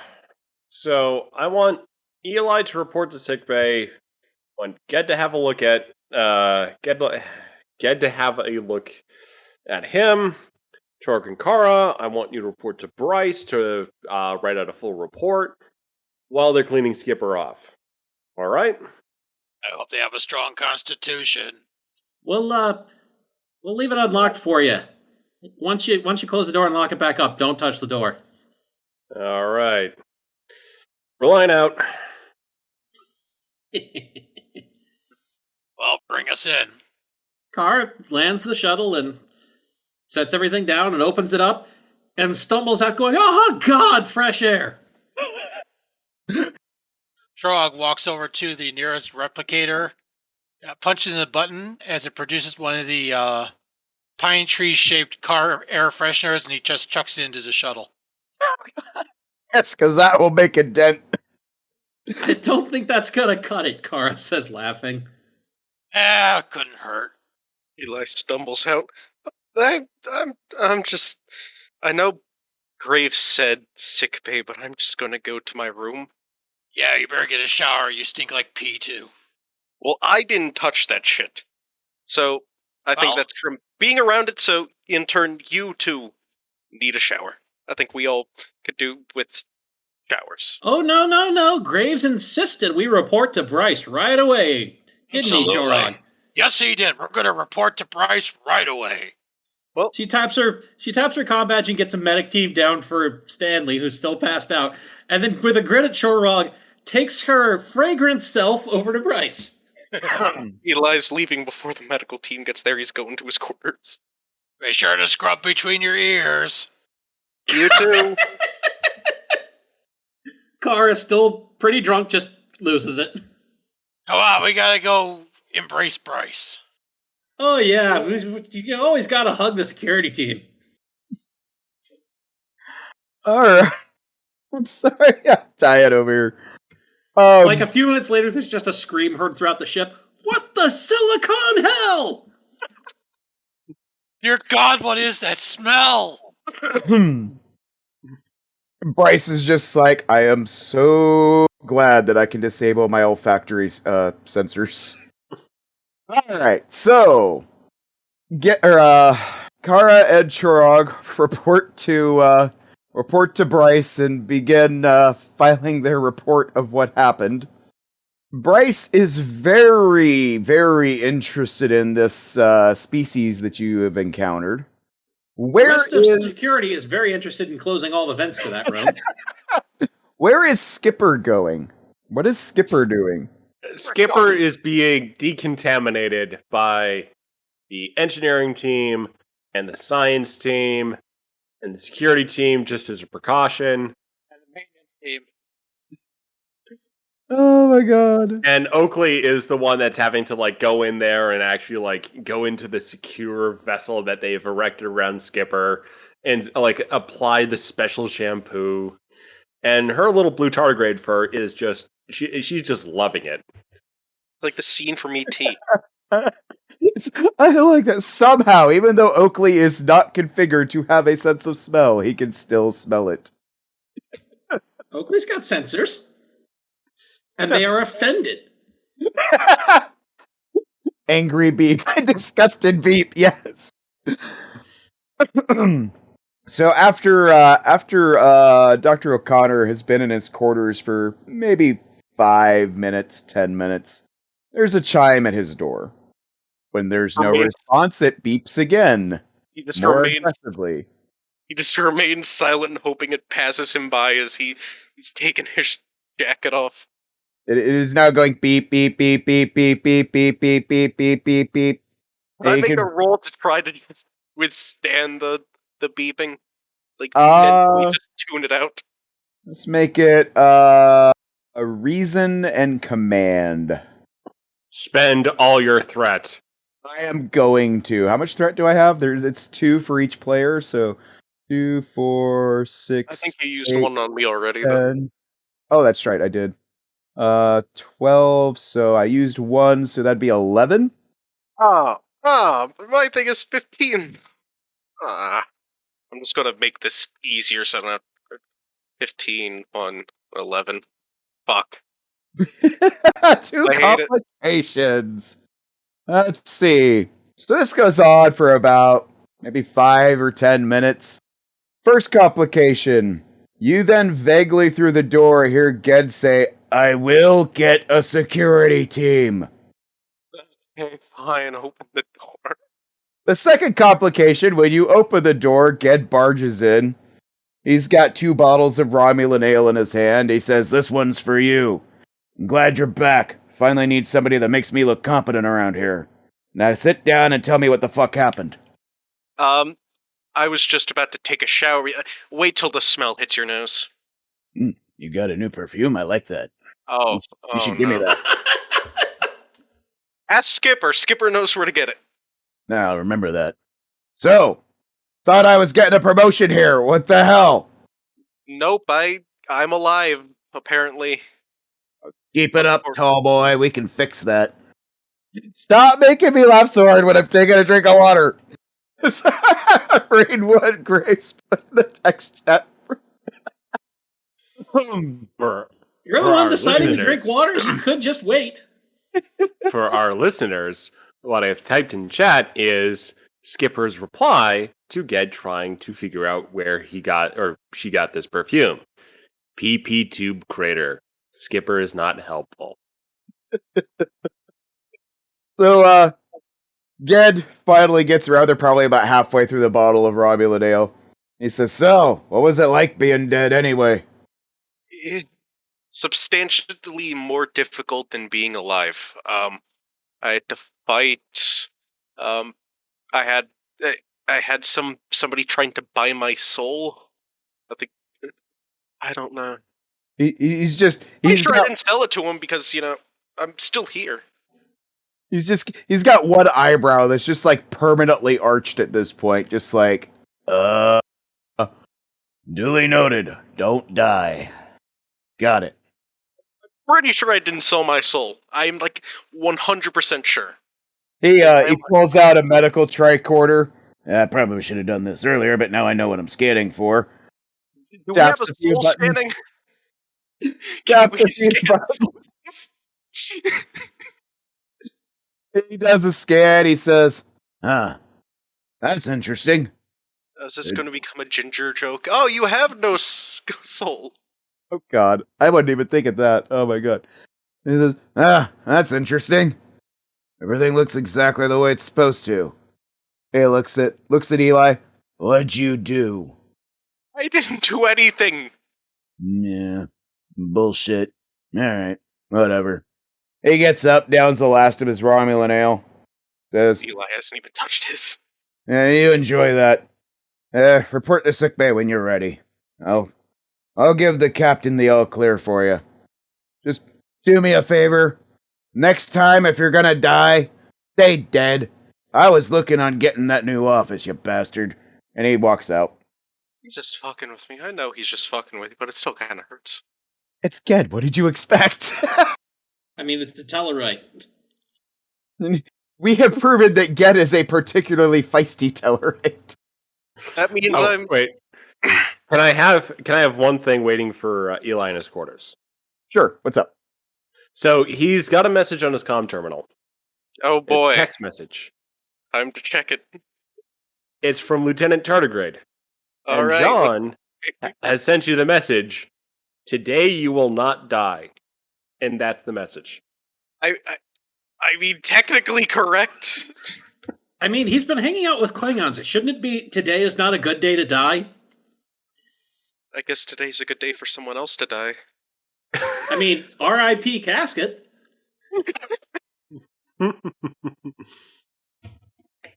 And quite a few of Vincent Stanley's brain cells. I think it's more than quite a few. And a few of Kara's hit nose hairs. I'm not sure who I feel more sorry for. That poor creature down on the planetoid or Stanley. That creature had to learn what capitalism is. Even briefly. Experiences like this build character.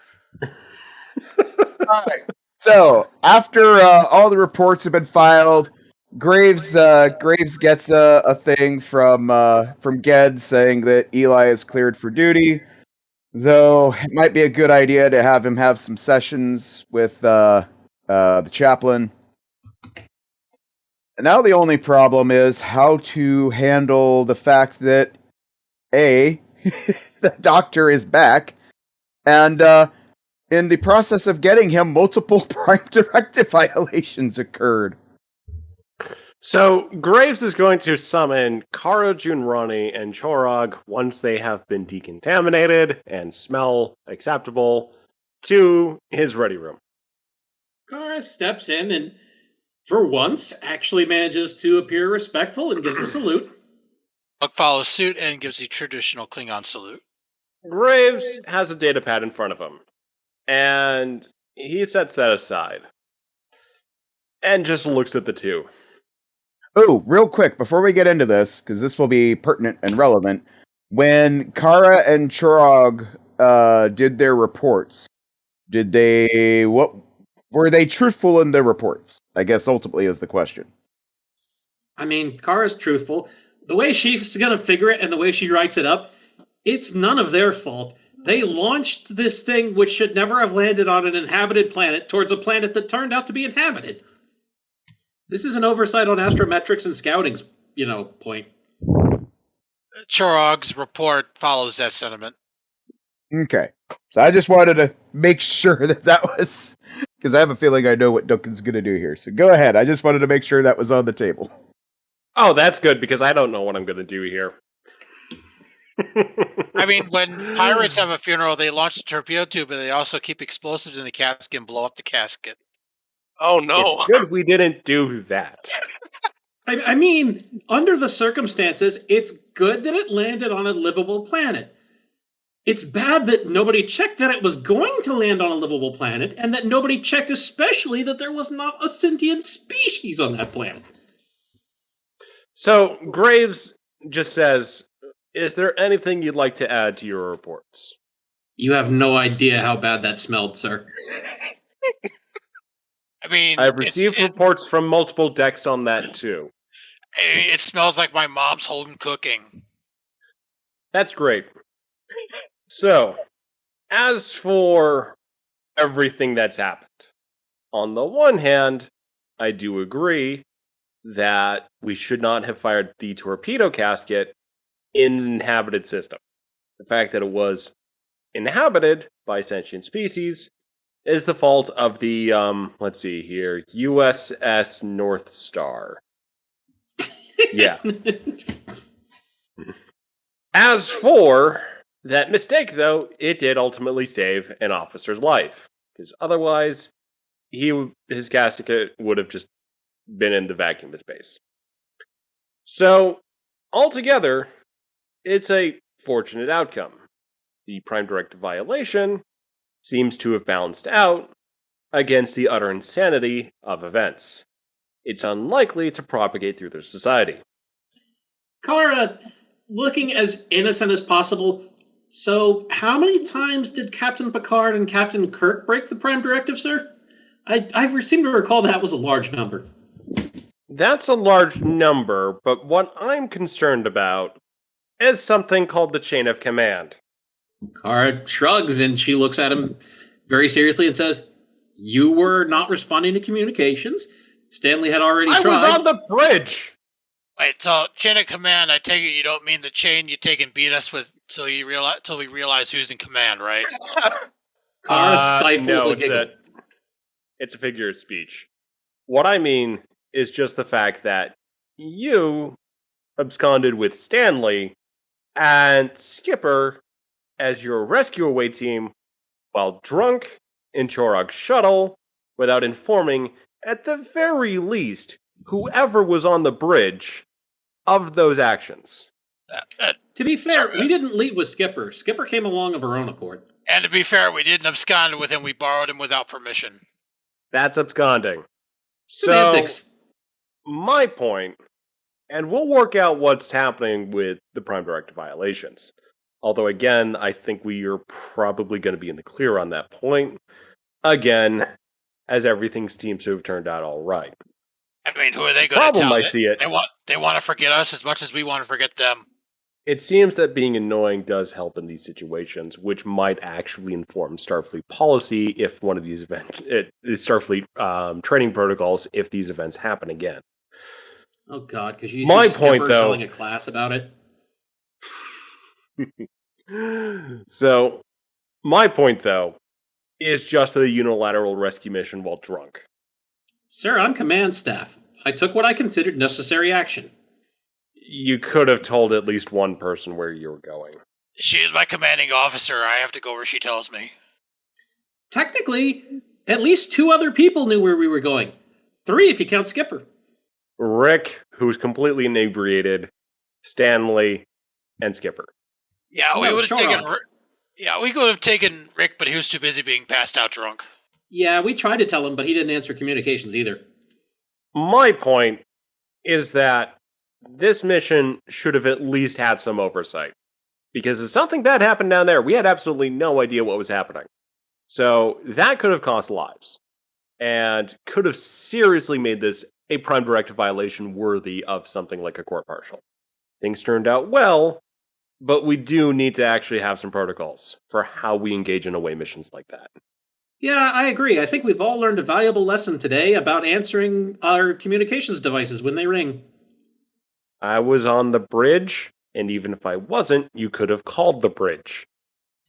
Sir, it's a comm badge. So for the time being, I'm going to restrict shuttle bay access to require at least a call up to the bridge, unless it's a red alert. Got that? Simple change. I'll be happy with that. Yes, sir. Yes, sir. All right. Good that you've cleaned up. Need to go take a rest. Oh, and Kara, you need to talk to Setsa, Aye, sir. because you did kind of leave her in Club 42, saying that you needed someone to process data and that you could do it yourself, and didn't explain to her why. So she feels that she pretty much got ditched. And this is just off the record, but yeah, don't do that. I said exactly why I was going with Chorog. It involved telemetry and astrometrics. You do realize that she is. Yeah. All right. Today's been long enough. Not going to prolong it any further. You're dismissed. Kara salutes and leaves, and presumably goes down to apologize to Setsa, but also explain, you could have asked to come along. Shrog makes his salute and exits the quarters and goes back to his own quarters to refill his venom bottle and work on some other stuff. Later on, there's a note from Kara. So, since those things are sentient, we can't hunt one. We could still make one on the holodeck. I like the way you think. We need to make that happen. I think hunting one of those things would be awesome. I just have this image of Kara programming it to talk, but all it does is yell swear words. Do you want to cut to that? No, that's for a future episode. We have an idea for some other time. All right. So we need to flesh that out. does anybody have any last scenes they want to do in this last 20 or so minutes we have? Yes. Rick wants to talk with Kara. Kara goes to see Rick. Okay. So Rick is currently in engineering, just sort of getting back, just debriefing in Stanley and just sort of getting that, catching up on that since he has been out of it. It's pretty much the next day. He's taken something for a gigantic headache, but has been cleared to go back to work, and he's just sort of getting back into the rhythm of duty. Kara, come through. Come into my office. I would like to speak to you. Kara does so and moves in and stands waiting to see what he's doing. All right. So you do know that my species have only within the last 40 years made first contact with the Federation and the circumstances regarding our home planet at the time? Kara quirks an eyebrow. I knew the circumstances. I did not know the time frame. I figured it was longer than that. No, barely. During, I believe, just before the Dominion War started, if I remember my history. You see.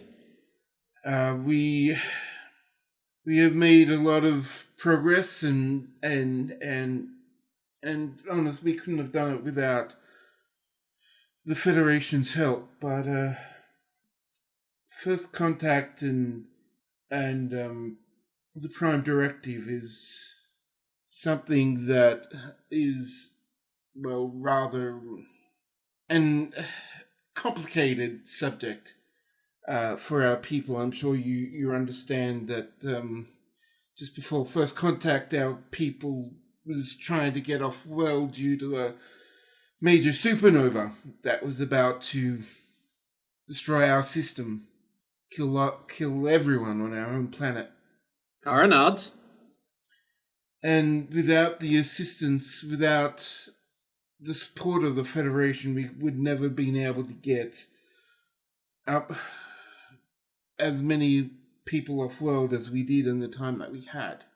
In addition, I'm also concerned that should have the Romulans or Cardassians or any other civilization that doesn't have a prime directive, should they have been able to get in, then they could have subverted everything that we aim for, just by a few words here and there in the right people's ears. Words, as technology, they are marvelous things in the right hands, but in the wrong hands, they're just as deadly, as just as harmful. And I've read the reports, and I just wanted to let you know, talk to you about the seriousness of this. This could have had drastic impact on their society had we not, well, been us, I guess. Kara nods and, she basically she looks at him for a minute and says, "To be honest, I just panicked. There wasn't supposed to be anything on that planet. And to be quite fair, as I said in the report, I was mostly worried about Eli getting eaten." Just be careful. I mean, I know it's easy to say, and I wasn't there in the situation, and things happen. But I do appreciate the lengths you're willing to go to, willing to do for Eli, for us. I know that was your motivation, and I just hope that we can find better ways to move forward. I'll do my best, sir, but I'll be honest. They don't cover how to suddenly make first contact with a primitive species when you're not supposed to. Because you're not supposed to. And true, but at least you have that under your belt now. And at that, he actually warms a little bit, and you can tell he's got a slight smile now. Kara nods and simply says, "I'll have a word with Skipper and try to have her under control. Though, if I'm honest, I think she solved the problem in her own unique way."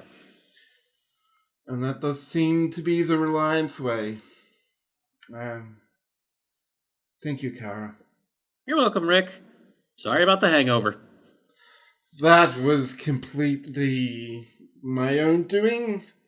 I've been informed that you actually did try to stop me, so thank you again. Couldn't stop you. Tried to do it responsibly. You still passed out. It happens. Alright, well, next time at a wake, I will try and I will be a bit less involved, let's say, with a drink. Kara frowns and before leaving says to him, "Let's hope there isn't a next time." I agree with you there. I think that's a good spot to stop. Meanwhile, on another deck, Oakley has a small pile of gemstones that he's been pulling from clogged EPS conduits. And Ensign simply looks over at the pile and says, "Where the hell are these coming from?" To which there's only a sympathetic confusion beep from Oakley. So unless anybody has anything else, there is one last scene that needs to be done. I just wanted to add, when Kara goes to talk to Setsa, she has made a blanket fort out of her bunk. Aww. All right. So does they did the Kara and Setsa talk, right? Implied off camera. Okay. That's what I thought. So unless you guys wanted to do that, if there's anything anybody else wanted to get out, because we're fastly approaching our end time, there's one last scene that needs to happen. Yep, I'm good. Kara just, walking down the hallway. Personal log, Kara Junrani. The next time we launch something at an unexpectedly sentient, settled planet, I hope it's something like the Warp Core. If there's no survivors, I won't have to make a report. End log. Deep in the darkness of the ship in Chaplain Whately's quarters, he just kind of perks up, smiles, and says, "That's my girl," and goes back to what he was doing. So, Captain Graves receives a communique in his ready room. Graves hits the accept button. It is Captain Carter. He is relieved that it's Captain Carter and not Quinn. So, I've read the reports. So you had an interesting day yesterday? I would not. Well, it was technically interesting, but that would not be the adjective I'd use personally to describe it. I can understand that. We have been ordered to send down a study team to learn more about this culture that your crew discovered. Yeah, I'd be careful about that one. They are sentient, but they may pose a threat to humanoid life on the standpoint of being large and carnivorous. So keep that in mind. We have quite a bit of experience in this sort of thing. What's interesting, though, and this is why I wanted to pass this along to you, is the entire reason we did not know that they were even there. As has been noted, this is a oh crap, what's the word? This is a explored Charted. system. Yeah, charted system. There we go. Apparently, there is quite an ion cloud surrounding a number of these asteroids and planetoids. During our initial surveillance that began this morning, we detected other, shall we say, life forms on the other planetoids. There's one in particular that, well, let's just say Starfleet intelligence records are not exactly a matter for public review. I believe currently only 3 people in Starfleet are aware of this. You are about to be the 4th. Obviously, this is highly classified, but it is particularly relevant to you. I will now send that to you directly. Let me know your impressions. All right. And you receive a classified, top secret, high priority, basically dossier. And in it, you see there is long distance surveillance of what appears to be a mirror universe forward operating base on one of the planetoids. One of the people bears a striking resemblance to the captain of a certain starship. Graves just says, "Oh crap." Carter nods and says, "That's about what my reaction to that would be too." So, your mirror counterpart is here. Right. We don't recognize any of the other personnel they have down there. But that one definitely raised some eyebrows. Okay. So, forward operations to a Terran Empire location. That's definitely something to remove, correct? We're watching it now. But what's If you need interesting it, is... Say again? well, I was just gonna say, if you need any assistance, let me know. I may know some creative ways of getting to him. If he's anything like me, but chances are that's dicey. We'll keep in touch. As I said, right now we're doing our initial surveillance. I just found it interesting and thought you'd like to know. It doesn't necessarily help the day, but thanks for letting me know. You have a good one, Captain Graves. Carter out. Graves Terminal beeps nods. and goes black.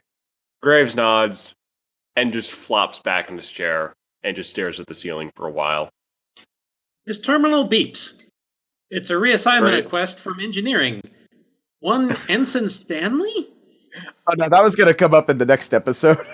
I was going to bring that up in the next episode. All right, and with that, we wrap. Good game, everybody.